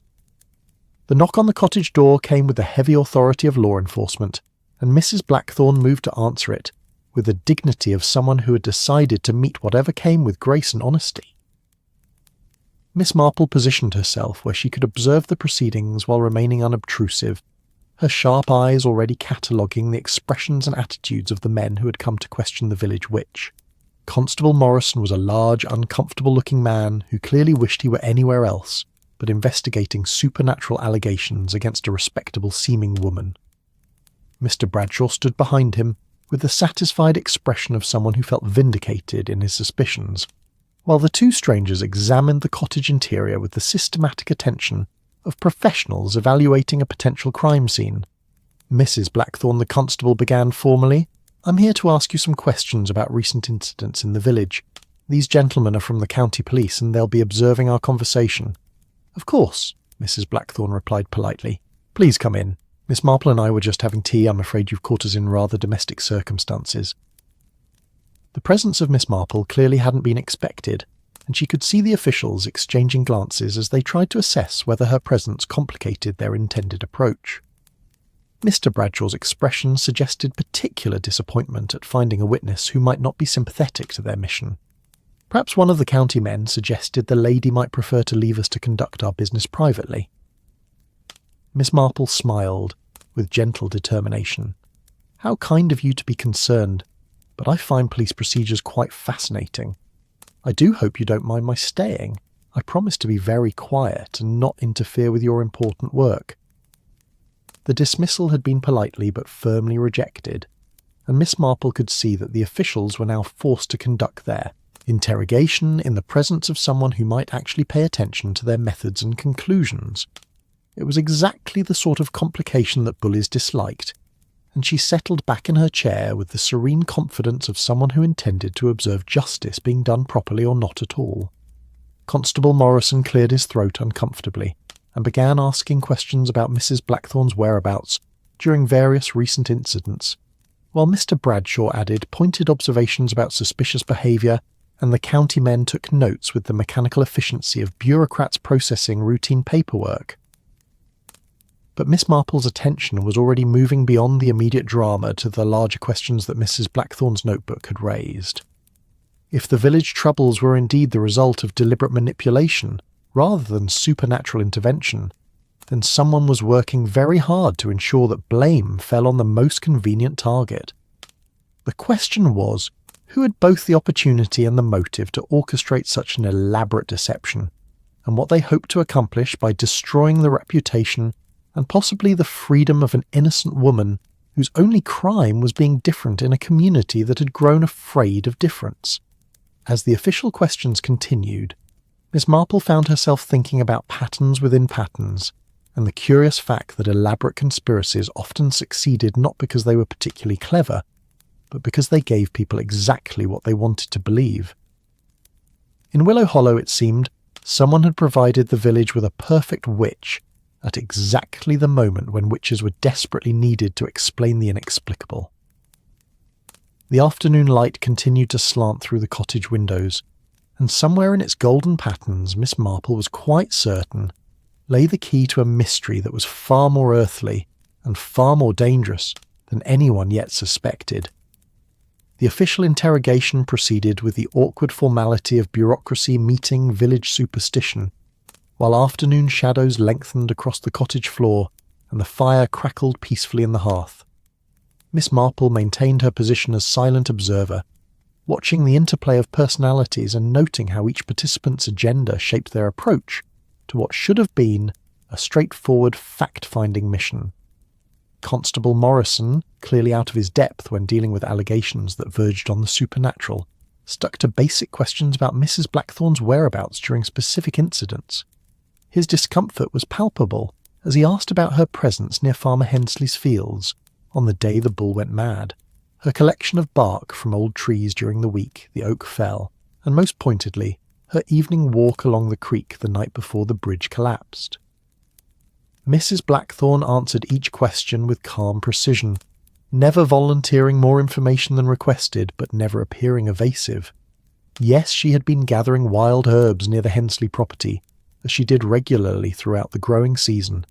Yes, she collected bark for medicinal preparations, though always with the landowner's permission, and never in quantities that would harm the trees. And yes, she had walked along the creek that evening, as was her custom when the weather was pleasant, and she needed time to think. Mr. Bradshaw interjected frequently with pointed observations about the suspicious nature of these activities, his tone suggesting that herb gathering and evening walks were somehow inherently sinister when undertaken by someone of Mrs. Blackthorne's reputation. The county investigators took notes with mechanical efficiency, their expressions suggesting they found the whole proceeding somewhat beneath their usual concerns, but were determined to fulfil their professional obligations. Miss Marple found herself studying Mr. Bradshaw with particular interest as the questioning continued. There was something about his eagerness to establish Mrs. Blackthorne's guilt that went beyond simple civic concern, and she noticed how he consistently steered the conversation toward the most dramatic interpretation of every piece of evidence. When Mrs. Blackthorne mentioned her practice of warning neighbours about potential dangers she observed, Bradshaw immediately characterised this as unnatural knowledge rather than simple attentiveness to environmental conditions. The thing is, Bradshaw was saying, leaning forward with the enthusiasm of someone making a crucial point, normal people don't just happen to know when accidents are about to occur. Normal people don't have explanations for every suspicious coincidence. And normal people certainly don't maintain the sort of unusual library we see here. He gestured toward the botanical texts with obvious distaste. One of the county men, a thin fellow with sharp features and the patient expression of someone accustomed to sorting fact from fiction, looked up from his notes. What exactly do you mean by unusual, Mr. Bradshaw? From what I can see, these appear to be standard academic texts on botanical science. Bradshaw's face flushed slightly. Well, yes. But it's not what you'd expect from a typical village resident, is it? Books on plant chemistry, traditional medicine, foreign healing practices. It's exactly the sort of knowledge someone would need to. He trailed off, apparently realizing that completing his thought would require him to openly accuse Mrs. Blackthorne of using botanical knowledge for malevolent purposes, which even in the current atmosphere might sound rather far-fetched to professional investigators. Mrs. Blackthorne set down her teacup with deliberate care. I'm curious, Mr. Bradshaw, about your apparent familiarity with my personal library. I don't recall inviting you into my home to examine my reading materials. The question landed with the quiet force of a stone dropped into still water. Bradshaw's flush deepened, and Miss Marple noticed how his eyes darted toward the windows, as if seeking escape from an unexpectedly direct challenge. Well, that is, anyone passing by could see. He fumbled for words that would explain his detailed knowledge without admitting to behaviour that might be considered intrusive. Constable Morrison cleared his throat uncomfortably. Now, Mrs. Blackthorne, there's no need to take that tone. Mr. Bradshaw is simply trying to help us understand the situation. But Miss Marple had caught the significance of the exchange. Bradshaw's knowledge of Mrs. Blackthorne's possessions suggested closer observation than casual neighbourly interest would account for, and his defensive reaction indicated awareness that such observation might not be entirely legal or ethical.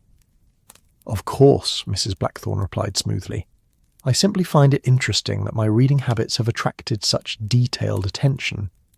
Perhaps Mr. Bradshaw could explain what particular books he finds so concerning? The question forced Bradshaw to either admit the extent of his surveillance or retreat from his accusations, and Miss Marple watched with professional appreciation as Mrs. Blackthorne used the investigator's own methods to turn the interrogation in an unexpected direction. I don't think, the second county investigator interjected, that we need to focus on personal libraries when we have more concrete matters to discuss. He consulted his notes with bureaucratic efficiency. Mrs. Blackthorne, several witnesses have reported seeing you in the vicinity of various incidents shortly before they occurred. Can you explain these coincidences?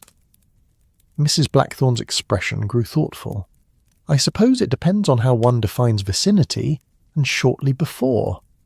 I walk regularly throughout the area, often carrying my collecting basket, and I've lived here long enough to know which locations are prone to particular types of problems. What sort of problems? The investigator asked. The sorts that come from neglecting basic maintenance and ignoring obvious warning signs, Mrs. Blackthorne replied calmly. The mill wheel, for instance, had been making unusual sounds for weeks before it finally failed. The oak tree showed clear signs of root rot if anyone had bothered to examine it closely. And the bridge. She paused, choosing her words carefully. Well, anyone familiar with Roman construction techniques could see that the mortar was failing. Miss Marple felt a tingle of recognition. Here was someone speaking with the authority of actual knowledge rather than speculation, and she could see how such expertise might be simultaneously valuable and threatening to a community that preferred simple explanations to complex realities. You seem remarkably well informed about structural engineering for someone whose background is in botanical science, Bradshaw observed, with barely concealed skepticism. Mrs. Blackthorne's smile was patient but strained. Archaeological excavation was part of my academic training, Mr. Bradshaw.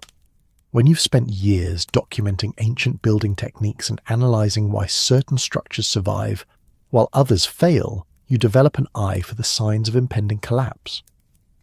The revelation added another layer to Mrs. Blackthorne's qualifications, and Miss Marple could see how a combination of botanical knowledge, archaeological training, and years of careful observation would indeed enable someone to predict certain types of failures that others might miss. It also explained why someone with her background might choose to live in an area rich with historical remnants and traditional plant communities. But it also raised uncomfortable questions about why such obviously qualified expertise had been interpreted as supernatural knowledge rather than professional competence. Miss Marple was beginning to suspect that the answer had less to do with Mrs. Blackthorne's actual behaviour and more to do with someone else's need to control how that behaviour was perceived. All very convenient, Bradshaw muttered, though his tone suggested he was beginning to realise that his accusations were looking less convincing as Mrs. Blackthorne provided reasonable explanations for each piece of supposed evidence. The thin county investigator consulted his notes again. Mrs. Blackthorne, we understand that you've had limited social interaction with village residents since your arrival. Some people have interpreted this as unfriendly behaviour that might indicate hostility toward the community. I see. Mrs. Blackthorne's voice remained level, but Miss Marple detected the hurt underlying her composure. And what would these same people say if I had immediately inserted myself into their established social patterns? Would they have welcomed the outsider who presumed to join their tea circles and church committees without invitation? The question highlighted one of the impossible paradoxes that often trapped newcomers in small communities: remain aloof and be accused of unfriendliness, or participate actively and be accused of presumption. Mrs. Blackthorne had clearly chosen the path that seemed most respectful of existing social boundaries, only to discover that respectful distance could be reinterpreted as suspicious isolation. Miss Marple decided it was time to inject a voice of reason into the proceedings. If I may, she said gently, I've lived in small villages all my life, and I've observed that newcomers often face rather contradictory expectations. They're expected to be friendly but not forward, helpful but not intrusive, interesting but not too different. It's quite a delicate balance to strike. The county investigators looked at her with the polite attention due to an elderly lady who had been quietly observing their work, while Constable Morrison nodded with the recognition of someone familiar with village social dynamics. Bradshaw's expression suggested he found her intervention unwelcome. With respect, miss, the thin investigator began. Marple, Jane Marple, I'm visiting my great-niece in the village. With respect, Miss Marple, we're trying to establish facts about specific incidents, not discuss the general challenges of rural social integration. Miss Marple smiled with deceptive mildness. Of course. Though I do wonder if the facts might be clearer if we understood the social context in which they're being interpreted. For instance, I'm curious about the timing of these accusations. Mrs. Blackthorne has lived here for 5 years, yet the concerns about her behaviour seem to have emerged only recently. What changed? It was a question that went to the heart of the matter, and Miss Marple could see how it forced everyone in the room to confront the logical inconsistency of their assumptions. If Mrs. Blackthorne was indeed responsible for supernatural interference, why had she waited years to begin her campaign of mysterious accidents? The county investigators exchanged glances, clearly recognising the validity of the point. Constable Morrison shifted uncomfortably, perhaps realising that he hadn't considered the timeline carefully. But it was Bradshaw's reaction that Miss Marple found most interesting. A flash of something that might have been irritation, or even panic, before he regained his composure. Obviously, Bradshaw said quickly, these sorts of abilities might develop over time. Or perhaps she's been conducting small experiments, building up to more dramatic demonstrations. Mrs. Blackthorne's eyebrows rose with polite scepticism. Experiments? Are you suggesting that I've been using the residents of Willow Hollow as test subjects for some sort of supernatural research project? The absurdity of the accusation when stated plainly seemed to strike even the investigators, and Miss Marple noticed how the thin county man actually suppressed what might have been a smile. The gap between dramatic village rumours and the reality of a calm, articulate woman discussing botanical science in her book-lined cottage was becoming increasingly apparent.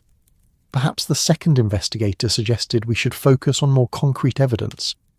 Have there been any direct witnesses to Mrs. Blackthorne engaging in suspicious activities, any physical evidence of intentional interference with the sites where accidents occurred? Constable Morrison consulted his own notes, looking increasingly uncomfortable. Well, sir, we have Mrs. Ashford's sighting of someone near the bridge, but she admits she couldn't see the face clearly. And the other incidents, well, they mostly involve people noticing Mrs. Blackthorne in the general area around the time problems developed. Circumstantial evidence, the investigator observed. Has anyone actually seen Mrs. Blackthorne doing anything that could be described as harmful or illegal? The silence that followed was illuminating. Despite weeks of speculation and growing certainty about Mrs. Blackthorn's guilt, no one had apparently witnessed any actual wrongdoing. The entire case was built on coincidence, timing, and the assumption that someone who lived differently must therefore be dangerous. Miss Marple seized the opportunity to ask the question that had been forming in her mind since the investigation began. I wonder if anyone has considered whether these incidents might have natural explanations that don't require supernatural intervention, or even, she paused delicately, whether they might be the result of very earthly interference by someone who benefits from having blame directed elsewhere. The suggestion landed like a stone through a window. Bradshaw's face went white, then flushed red, and his hands clenched involuntarily before he forced them to relax. The county investigators looked up from their notes with sudden sharp attention, while Constable Morrison appeared to be wrestling with possibilities he'd never considered. "That's a very serious accusation," the thin investigator said slowly. "Oh, I'm not making any accusations," Miss Marple replied with gentle innocence. "I'm simply observing that when we have a series of incidents that could be explained by deliberate sabotage, it might be worth investigating who had access to the affected locations and who might benefit from the resulting atmosphere of fear and suspicion." Mrs. Blackthorn was watching the exchange with growing comprehension, and Miss Marple could see understanding dawning in her intelligent eyes. The notebook full of careful observations had documented patterns that suggested deliberate manipulation, but it had taken an outsider's perspective to recognise that the manipulation might extend beyond the incidents themselves to include the process of assigning blame. "I think," Mrs. Blackthorn said quietly, "that Miss Marple has raised some very important questions. Questions that might be better answered by examining physical evidence at the incident sites, rather than speculating about my reading habits or walking patterns." Bradshaw stood abruptly, his chair scraping against the cottage floor. "This is ridiculous. We came here to investigate legitimate concerns about dangerous activities, not to listen to wild theories about conspiracies." His voice carried a note of panic that Miss Marple found extremely interesting. "No one mentioned conspiracies, Mr. Bradshaw," she observed mildly, "though your reaction suggests you find the possibility particularly disturbing. I wonder why that might be." The question hung in the air like incense, heavy with implication. The county investigators were now watching Bradshaw with the same attention they had previously focused on Mrs. Blackthorn, and Miss Marple could see professional suspicion beginning to replace bureaucratic routine in their expressions. "I think," the thin investigator said slowly, "that we need to expand our inquiry somewhat. Mrs. Blackthorn, would you be willing to accompany us to examine the sites where these incidents occurred? Your expertise in structural analysis might prove valuable." Mrs. Blackthorn nodded gracefully. "Of course, though I should mention that I've already documented several anomalies that might interest you."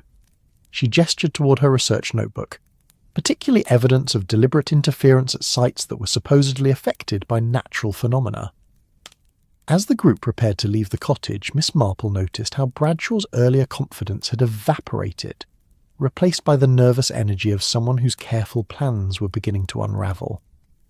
She found herself thinking about the curious psychology of conspiracies, how they often succeeded not through cleverness, but through the manipulation of human weakness, fear, prejudice, and the desperate need for simple explanations in a complex world. The afternoon was drawing toward evening as they walked back along the creek path, but the golden light seemed somehow clearer than before, as if recent revelations had burned away some of the mist of confusion that had shrouded Willow Hollow's recent troubles. Ahead of them the village waited with its mixture of ancient stones and modern anxieties, its careful gardens and hidden secrets. And somewhere among those secrets, Miss Marple was quite certain lay the very earthly truth behind what the village had been determined to see as supernatural mystery. The question now was whether that truth would emerge before fear and official procedure combined to destroy an innocent woman whose only crime was being different in a place where difference had become dangerous.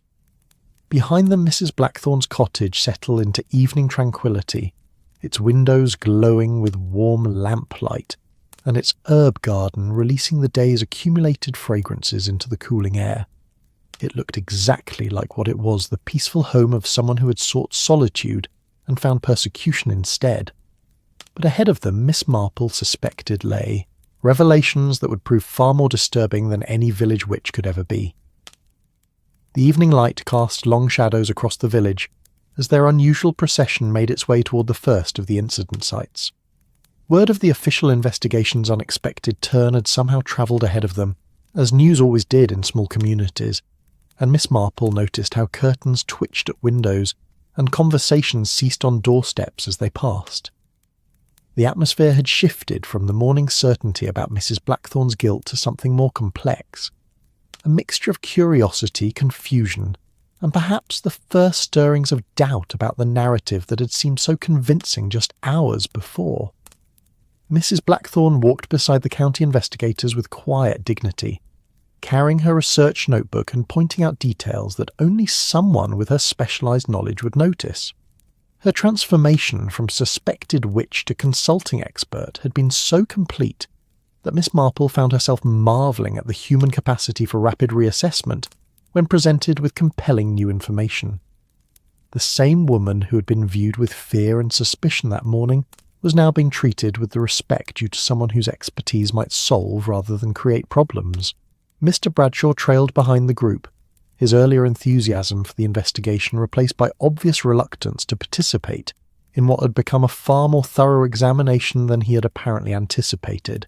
Miss Marple made a point of staying close enough to observe his reactions as they approached each site, noting how his discomfort seemed to increase with every step they took toward the accumulated evidence of deliberate manipulation. Their first stop was Mrs. Henderson's garden, where the devastated flower beds provided stark evidence of the mysterious overnight blight that had destroyed months of careful cultivation. In the golden evening light, the destruction looked even more dramatic than it had that morning, with blackened stalks and scattered petals creating a scene that might have been painted by an artist specialising in Gothic romanticism. Mrs. Blackthorne knelt beside the damaged plants with the careful attention of someone accustomed to reading evidence that others might miss. She examined the soil, the pattern of destruction, and the condition of plants that had survived the mysterious attack, taking notes and making quick sketches while the investigators watched with professional interest. "The damage pattern is quite revealing," she said, looking up from her examination.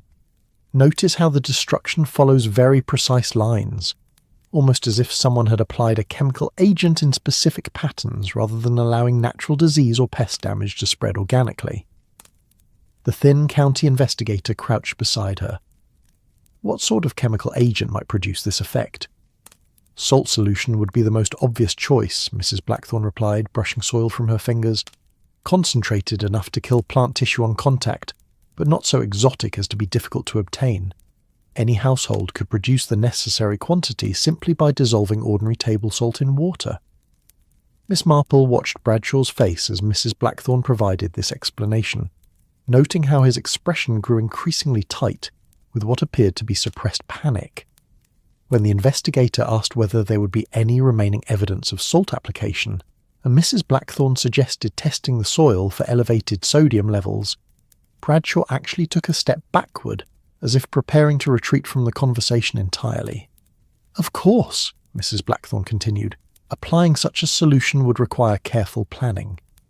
The perpetrator would need to know Mrs. Henderson's routine well enough to ensure they wouldn't be interrupted, and they would need to work quickly to cover the entire garden before the salt began to take effect."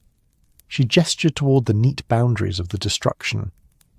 This wasn't random vandalism, it was a deliberate attempt to create maximum dramatic impact.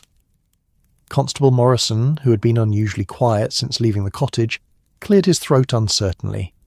"Mrs. Blackthorne, you seem to know quite a lot about how this might have been done." Mrs. Blackthorne smiled with patient understanding. "Constable, I spent years studying how various substances affect plant growth. It's rather like asking a doctor why they know so much about poison. The knowledge required to heal is often identical to the knowledge required to harm." The analogy seemed to resonate with the investigators, and Miss Marple could see how Mrs. Blackthorne's scientific approach to the evidence was gradually replacing superstitious speculation with rational analysis. But she could also see how Bradshaw's agitation was increasing, with each logical explanation that moved them further from supernatural mystery toward criminal investigation. Their next stop was the site where the ancient oak had fallen across the road, blocking Timothy Walsh's route to market in what had seemed like either supernatural intervention or remarkably poor timing. Here too, Mrs. Blackthorne's expertise revealed details that casual observation had missed. "The cut marks are quite clear once you know where to look," she said, pointing to places where the massive trunk showed scarring that didn't match the patterns of natural storm damage or age-related failure. Someone used a saw to weaken the tree systematically, cutting just deeply enough to ensure it would fall, but not so obviously that the sabotage would be immediately apparent. The second county investigator examined the marks with growing interest. This would have taken considerable time and effort, and knowledge of tree structure to ensure it fell in the right direction. "Indeed," Mrs. Blackthorne agreed, "and it would have required multiple visits to the site, since cutting too much at once would cause immediate collapse and reveal the artificial nature of the damage." She traced the cut marks with her finger. "I would estimate this took at least a week of careful work, probably done during early morning hours when the road traffic was minimal." Miss Marple found herself studying Bradshaw with increasing fascination as this explanation unfolded. His face had gone quite pale, and she noticed how he kept glancing toward the road as if calculating escape routes. When Mrs. Blackthorne mentioned that the perpetrator would need to be familiar with forestry techniques and have access to appropriate tools, Bradshaw's hands clenched involuntarily before he forced them to relax. "I don't suppose," Miss Marple said conversationally, "that anyone has checked whether Mr. Bradshaw owns the sort of saw that would be needed for this work, or whether he has experience with tree management." The question fell into the evening air like a stone into still water, creating ripples of uncomfortable silence. All eyes turned to Bradshaw, who stood frozen like a rabbit caught in lamplight, clearly unprepared for direct questioning about his own potential involvement in the incidents he had been so eager to blame on Mrs. Blackthorne. That is, why would you—" Bradshaw stammered, his earlier confidence completely evaporated. "This is outrageous. I'm the one who brought these problems to official attention. Why would I sabotage my own community?" "An excellent question," the thin investigator said slowly. "Why would you?" The shift in the investigation's focus was now complete. Where minutes before they had been examining evidence to confirm Mrs. Blackthorne's guilt, they were now looking at the same evidence through the lens of Bradshaw's potential culpability. And viewed from this new perspective, his intimate knowledge of incident details and his eagerness to direct blame toward the village outsider took on distinctly sinister implications. Mrs. Blackthorne was watching the exchange with the fascination of someone seeing academic theories proved in real-world application. "It's quite a clever scheme, really," she observed. "Create a series of dramatic incidents that appear supernatural, ensure that blame falls on the most convenient scapegoat, and meanwhile pursue whatever agenda the incidents were designed to facilitate." "What sort of agenda?" Constable Morrison asked, though his tone suggested he was beginning to develop his own suspicions about the answer. Miss Marple had been thinking about this question since the pattern of deliberate sabotage had become clear, and she was fairly certain she understood the underlying motive. "I suspect," she said gently, "that someone has been working to drive down property values in this area, or perhaps to discourage current residents from staying. Creating an atmosphere of fear and supernatural threat would certainly accomplish both objectives." The suggestion seemed to galvanize Bradshaw, who suddenly found his voice again. "That's absolutely ridiculous. Why would anyone want to? What possible benefit?" But his protest trailed off as he realized that denying the motive too vigorously might reveal knowledge he shouldn't possess. "Oh, I can think of several benefits," Mrs. Blackthorne said thoughtfully. "Lower property values would make it easier for outside investors to purchase land at bargain prices, and if residents could be convinced that the area was somehow cursed or dangerous, they might be more willing to sell to anyone offering immediate relief from their troubles." The investigators were taking notes again, but now their attention was focused on Bradshaw rather than Mrs. Blackthorne. Miss Marple could see how the logical framework of deliberate property manipulation was making far more sense to professional law enforcement than vague accusations about supernatural interference. "We should examine the bridge," Sight the thin investigator said, If this theory is correct, there should be evidence of sabotage there as well. The collapsed bridge site provided the most dramatic evidence yet of deliberate interference disguised as natural failure. In the growing twilight, the tumbled stones looked more mysterious than ever, but Mrs. Blackthorne's archaeological training allowed her to read the collapse pattern like a book written in stone and mortar. Roman construction was remarkably durable, she explained, moving carefully among the fallen blocks. This bridge should have lasted centuries longer with minimal maintenance, but someone has been systematically weakening the key structural points. She indicated places where mortar had been carefully removed and stones had been shifted just enough to compromise the overall stability. The work is quite sophisticated, she continued. Whoever did this understood both Roman engineering principles and modern demolition techniques. They knew exactly where to apply pressure to ensure dramatic collapse, while making it appear that age and weather were the culprits. Bradshaw had grown increasingly agitated as this analysis proceeded, and Miss Marple noticed how he kept looking toward the village, as if hoping for rescue from the increasingly uncomfortable conversation. When Mrs. Blackthorne mentioned that the sabotage would have required multiple night visits and intimate knowledge of local patrol schedules, he actually began edging away from the group. "Mr. Bradshaw," the second investigator said sharply, "perhaps you could explain your movements during the past several weeks, particularly your activities during evening hours." The direct question seemed to break whatever remained of Bradshaw's composure. His face flushed, then went pale, and his hands shook visibly as he struggled to formulate a response that wouldn't incriminate him further.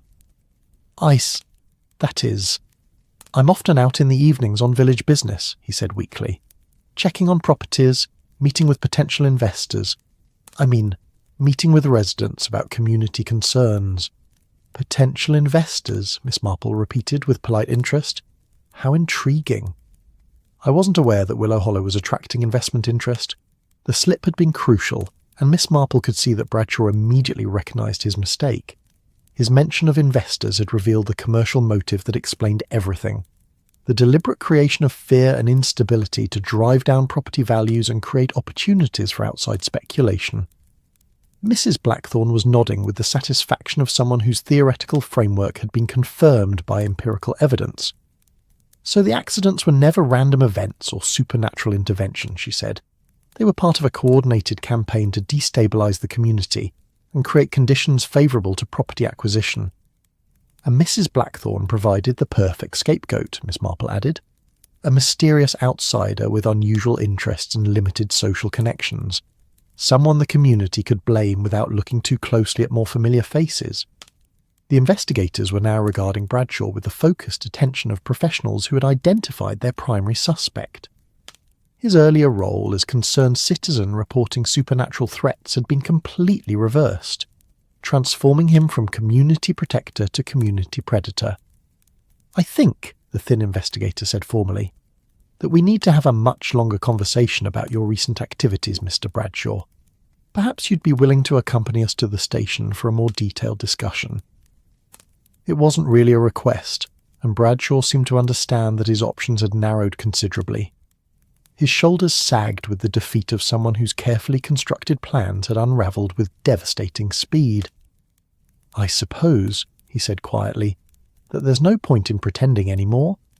The confession, when it came, was both more elaborate and more petty than Miss Marple had expected. Bradshaw revealed a scheme involving a development consortium from London that had identified Willow Hollow as ideal for a resort hotel complex, provided the land could be acquired at sufficiently low prices. The supernatural incidents had been designed to drive down property values and convince residents to sell to what they thought were rescue buyers, offering escape from a cursed village.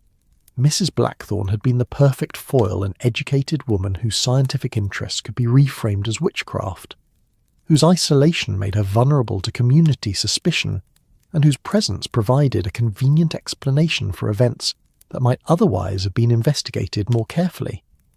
The irony Mrs. Blackthorne observed as Bradshaw was led away by the county investigators is that if he had simply approached the community honestly about development opportunities, he might have found willing sellers without resorting to elaborate deception. Miss Marple nodded thoughtfully. But honest approaches require treating people as intelligent partners rather than manipulated victims. Some people find deception easier than respect. As the official vehicles departed with their prisoner, Willow Hollow settled into evening tranquillity, with the particular peace that comes after dramatic revelations have cleared the air of long-standing tensions. The village witch had been revealed as a respected academic. The mysterious accidents had been exposed as calculated sabotage, and the community protector had been unmasked as the actual threat to community welfare. Standing beside the collapsed bridge in the gathering dusk, Miss Marple reflected on the curious human tendency to seek supernatural explanations for events that had perfectly rational causes, and how easily fear could be manufactured and directed by those who understood the mechanics of social manipulation. "I suspect," she said to Mrs. Blackthorne as they began walking back toward the village, "that Willow Hollow will be a considerably more peaceful place to live now that its residents understand what they were actually dealing with." Mrs. Blackthorne smiled with the quiet satisfaction of someone whose faith in rational inquiry had been vindicated by events. "Yes, though I imagine it will take some time for people to feel comfortable with the idea that their mysterious witch is actually just a retired botany professor with an interest in local history." "Oh, my dear," Miss Marple replied with gentle humour, "in my experience, villages much prefer their retired professors to their supernatural threats. Academic eccentricity is considered far more manageable than otherworldly malevolence." Behind them, the village lights began to twinkle in cottage windows as Willow Hollow prepared for an evening that would be notably free of supernatural anxiety. The long nightmare of fear and suspicion was finally ending, replaced by the comfortable reality of ordinary people dealing with ordinary problems in the extraordinary beauty of the English countryside. And in her cottage by the creek, Mrs. Blackthorne would soon be settling down with her botanical texts and research notes, no longer the village witch, but simply what she had always been, a scholar who had found peace in the quiet pursuit of knowledge and the gentle rhythms of rural life. The truth, as it often did, had proved far more interesting than the fiction that had temporarily replaced it. 3 weeks had passed since the evening when truth had finally illuminated the shadows that had fallen across Willow Hollow, and the village had settled into its new reality with a gentle resilience that marked the best of English country communities. The November air carried the crisp promise of winter, with frost painting delicate patterns on cottage windows each morning, and the last autumn leaves drifting down like golden confetti to carpet the lanes with their gentle rustling. Miss Marple stood at Dorothy's kitchen window, watching the morning bustle of village life with the contentment of someone who had witnessed justice prevail and community heal. The scene before her bore little resemblance to the anxious, suspicious atmosphere that had greeted her arrival just weeks before. Children played freely in the streets again, their laughter carrying on the clear air, while their parents moved about their daily business with the relaxed confidence of people who no longer feared supernatural interference in their peaceful routines. Mrs. Henderson's garden, where the investigation had begun with blackened flowers and mysterious destruction, showed the first green shoots of winter plantings emerging from soil that had been thoroughly tested, treated and restored. The industrious gardener had been among the first to make amends for the villagers' collective misjudgment, appearing at Mrs. Blackthorne's cottage just days after Bradshaw's arrest, with an armload of spring bulbs and a heartfelt apology for allowing fear to overcome common sense.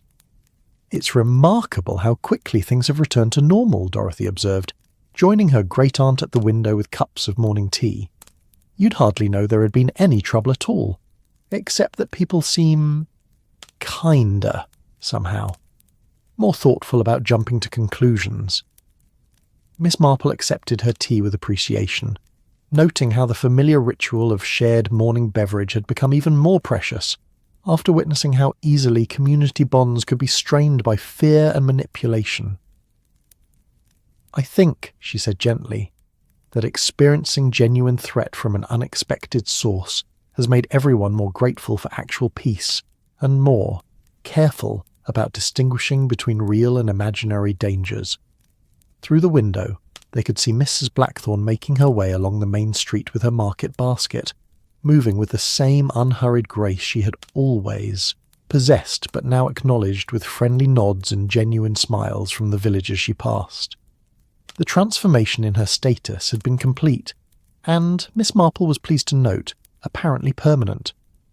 Where once she had been seen as the mysterious outsider whose very presence seemed to generate trouble, she was now recognised as the knowledgeable expert whose insight had helped solve problems that might otherwise have continued indefinitely. Mrs. Pemberton mentioned yesterday that Mrs. Blackthorne has agreed to give a talk at the village hall about medicinal plants, Dorothy continued. Apparently there's quite a lot of interest in learning proper identification and preparation techniques. Who would have thought that what people once found threatening they would eventually find fascinating? Miss Marple smiled at this evidence of human adaptability. Fear and curiosity were often closely related emotions, differing mainly in whether one approached the unknown with suspicion or enthusiasm. Once Mrs. Blackthorne had been revealed as a scholar rather than a sorceress, village curiosity about her extensive knowledge had quickly replaced village anxiety about her mysterious activities.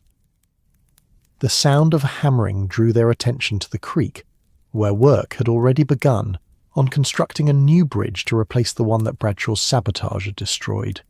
The village council, energised by their collective relief at discovering the true source of their troubles, had voted unanimously to build not just a replacement, but an improvement. A graceful stone arch that would honour the site's Roman heritage while incorporating modern engineering techniques to ensure centuries of future service. Mrs. Blackthorne had been invited to consult on the project, her archaeological expertise proving as valuable for construction as it had been for investigation. Miss Marple had watched with quiet satisfaction as the village embraced the woman they had once ostracised, not just accepting her presence, but actively seeking her contribution to their community's future. "I still can't quite believe how wrong we all were," Dorothy said, settling into the window seat with her tea. Mrs. Blackthorne seemed so mysterious, so different from what we expected. It never occurred to any of us that different might simply mean educated, or that mysterious might just mean private. Miss Marple nodded thoughtfully. The case had been an excellent example of how human perception could be shaped by context and expectation, transforming perfectly innocent behaviour into evidence of sinister intent when viewed through the lens of fear and prejudice.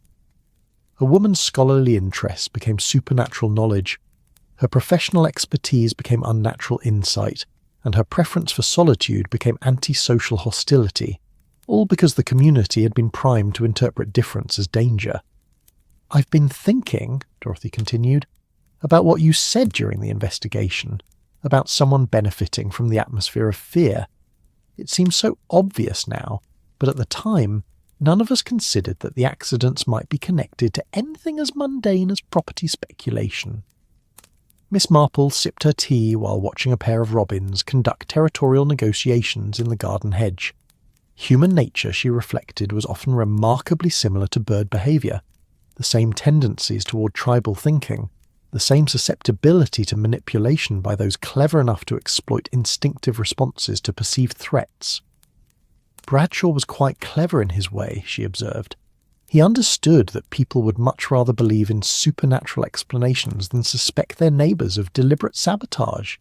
Witchcraft was exotic and dramatic, while property fraud was merely sordid, and by positioning himself as the voice of reason calling for official investigation, he deflected suspicion from his own role in creating the problems he claimed to be solving. The irony had been particularly elegant, Miss Marple thought. Bradshaw had managed to appear as both the community's protector and its most concerned citizen, when in fact he had been its primary threat. Only Mrs. Blackthorne's scientific approach to evidence gathering and Miss Marple's sceptical examination of social dynamics had revealed the truth hidden beneath the carefully constructed narrative of supernatural interference. A gentle knock at the front door interrupted their morning contemplation, and Dorothy rose to answer it with the unhurried movements of someone no longer anxious about unexpected visitors. The sound of voices in the hallway was followed by footsteps, and Mrs. Blackthorne appeared in the kitchen doorway, carrying a covered basket that released the most wonderful herbal fragrances. "Good morning," she said, with the warm smile that had become her regular expression since the villagers' attitude toward her had shifted from suspicion to appreciation. "I hope I'm not interrupting your breakfast, but I wanted to bring you some preserves I made from the last of the autumn herbs. A small thank you for everything you've done."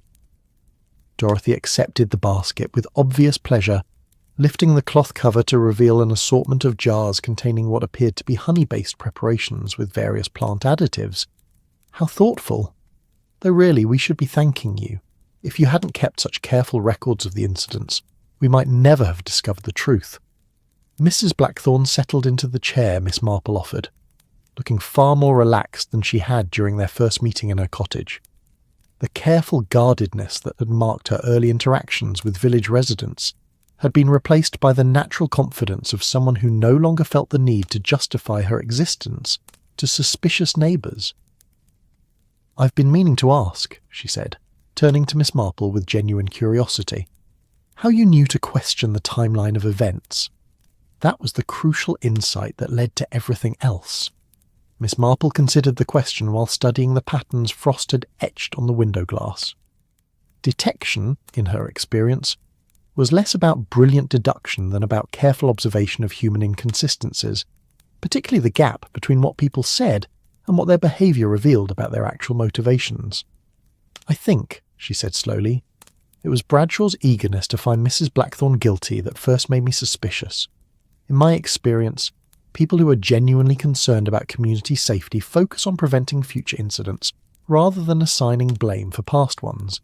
His determination to establish supernatural causation seemed more theatrical than practical." Mrs. Blackthorne nodded with the understanding of someone who had been the target of that theatrical determination. "I did wonder why he seemed so knowledgeable about my personal affairs. The way he described my library and my daily routines suggested observation that went well beyond casual neighbourly interest." "Stalking, in other words," Dorothy said with a slight shudder. "How awful to think he was watching you all that time, planning how to use your presence to cover his own criminal activities." Miss Marple watched Mrs. Blackthorne's expression as Dorothy spoke, noting how the younger woman's features remained calm despite the disturbing nature of what she had endured. There was a strength in that composure that spoke of someone who had faced genuine adversity and emerged with her essential character intact. "The watching was unpleasant," Mrs. Blackthorne agreed, "but what troubled me more was the systematic way he manipulated the community's perception of my behaviour, taking perfectly ordinary activities and reframing them as evidence of supernatural malevolence was really quite sophisticated psychological manipulation." Through the window, they could see Peter Walsh approaching the cottage, his cart loaded with supplies for the bridge construction project. He waved cheerfully as he passed, a gesture that would have been unthinkable during the period of village anxiety, but now seemed perfectly natural. The young man had been among the most relieved villagers when the truth about the accidents had emerged, grateful to discover that his community faced earthly problems with earthly solutions rather than supernatural threats beyond human understanding. "I keep thinking about the bridge," Dorothy mused. "It stood for so many centuries, surviving wars and floods and everything history could throw at it. And then one greedy man with modern tools managed to destroy it in a matter of weeks." Mrs. Blackthorne stirred her tea thoughtfully. "Roman engineering was remarkable, but it wasn't magical. The bridge fell because someone who understood its construction principles applied that knowledge destructively rather than constructively. In a way, Bradshaw's sabotage was a testament to the power of education, unfortunately used for harmful rather than helpful purposes." Miss Marple found this observation particularly insightful. Knowledge itself was morally neutral. Its value depended entirely on how it was applied and with what intentions. Mrs. Blackthorne's botanical expertise could be used to heal or harm, just as her archaeological training could preserve ancient structures or destroy them. The difference lay not in the knowledge itself, but in the character of the person wielding it. "Speaking of education," Mrs. Blackthorne continued, "I've been approached by several villagers about starting informal classes in plant identification and traditional remedies. Apparently, the fear that once surrounded my interests has transformed into genuine curiosity about practical applications." Dorothy's face lit up with enthusiasm. "What a wonderful idea! There's so much traditional knowledge that's been lost over the generations. Having someone with proper scientific training to separate useful techniques from harmful superstitions could be invaluable. Miss Marple smiled at this evidence of how crisis could sometimes produce unexpected benefits. The village's encounter with deliberately manufactured fear had ultimately led to greater openness toward genuine learning, as if the experience of being deceived had created immunity to future manipulation through ignorance. A comfortable silence settled over the kitchen as the three women sat with their tea, watching the peaceful scene beyond the window, where Willow Hollow went about its daily business under clear November skies. The crisis that had brought them together was now part of the village's history, joining the layers of experience that gave rural communities their distinctive character and resilience. "I suppose," Mrs. Blackthorne said eventually, "that I should be grateful to Bradshaw in a peculiar way. His scheme forced the village to confront its assumptions about me, and the resolution of that confrontation has led to relationships I might never have developed if people had simply remained politely distant." Miss Marple considered this philosophical approach to what had been a genuinely threatening situation. There was wisdom in finding positive outcomes from negative experiences, though she suspected that Mrs. Blackthorne's ability to do so spoke more to her fundamental generosity of spirit than to any inherent benefit in the ordeal she had endured. "Still," Dorothy said firmly, "I hope you'll forgive us for putting you through such an awful time. Looking back, it seems incredible that we could have been so easily manipulated into suspecting you of supernatural interference when the real problem was perfectly ordinary human greed." Mrs. Blackthorne waved away the apology with characteristic grace. Fear makes people vulnerable to manipulation, and Bradshaw was quite skillful at feeding that fear while directing it away from himself. The important thing is that the truth eventually emerged, and the community learned something valuable about the dangers of scapegoating. As if summoned by their conversation about community learning, the sound of children's voices rose from the street below, where a group of young people had gathered around something that had captured their collective attention. Looking down, Miss Marple could see that they were examining what appeared to be a collection of plants that Mrs. Henderson had brought from her restored garden, comparing leaf shapes and asking questions with the eager curiosity that marked genuine educational engagement. "It looks," she observed with satisfaction, "as if your informal botany lessons have already begun, Mrs. Blackthorne." Mrs. Blackthorne joined her at the window, watching the children's animated discussion with obvious pleasure. "They're quite bright, actually. Much more interested in understanding how things work than in accepting mysterious explanations for natural phenomena." The afternoon sun was beginning its slow descent toward the horizon, painting the village in the warm, golden light that made English countryside scenes look like illustrations from beloved storybooks. Miss Marple felt the deep contentment that came from witnessing human nature at its best. The capacity for growth, forgiveness, and the creation of genuine community bonds based on mutual respect rather than shared fears. As evening approached and it came time for Miss Marple to begin thinking about her return journey to St. Mary Mead, she found herself reflecting on the curious adventure that had brought her to Willow Hollow, just when the village most needed someone willing to question popular assumptions and search for uncomfortable truths. "I think," she said to Mrs. Blackthorne as they prepared to part, "that you've found exactly the sort of community that deserves someone with your talents and knowledge, and I suspect they've found exactly the sort of neighbour who will enrich their understanding of the world around them." Mrs. Blackthorne's smile held all the warmth of someone who had finally found her proper place in the world.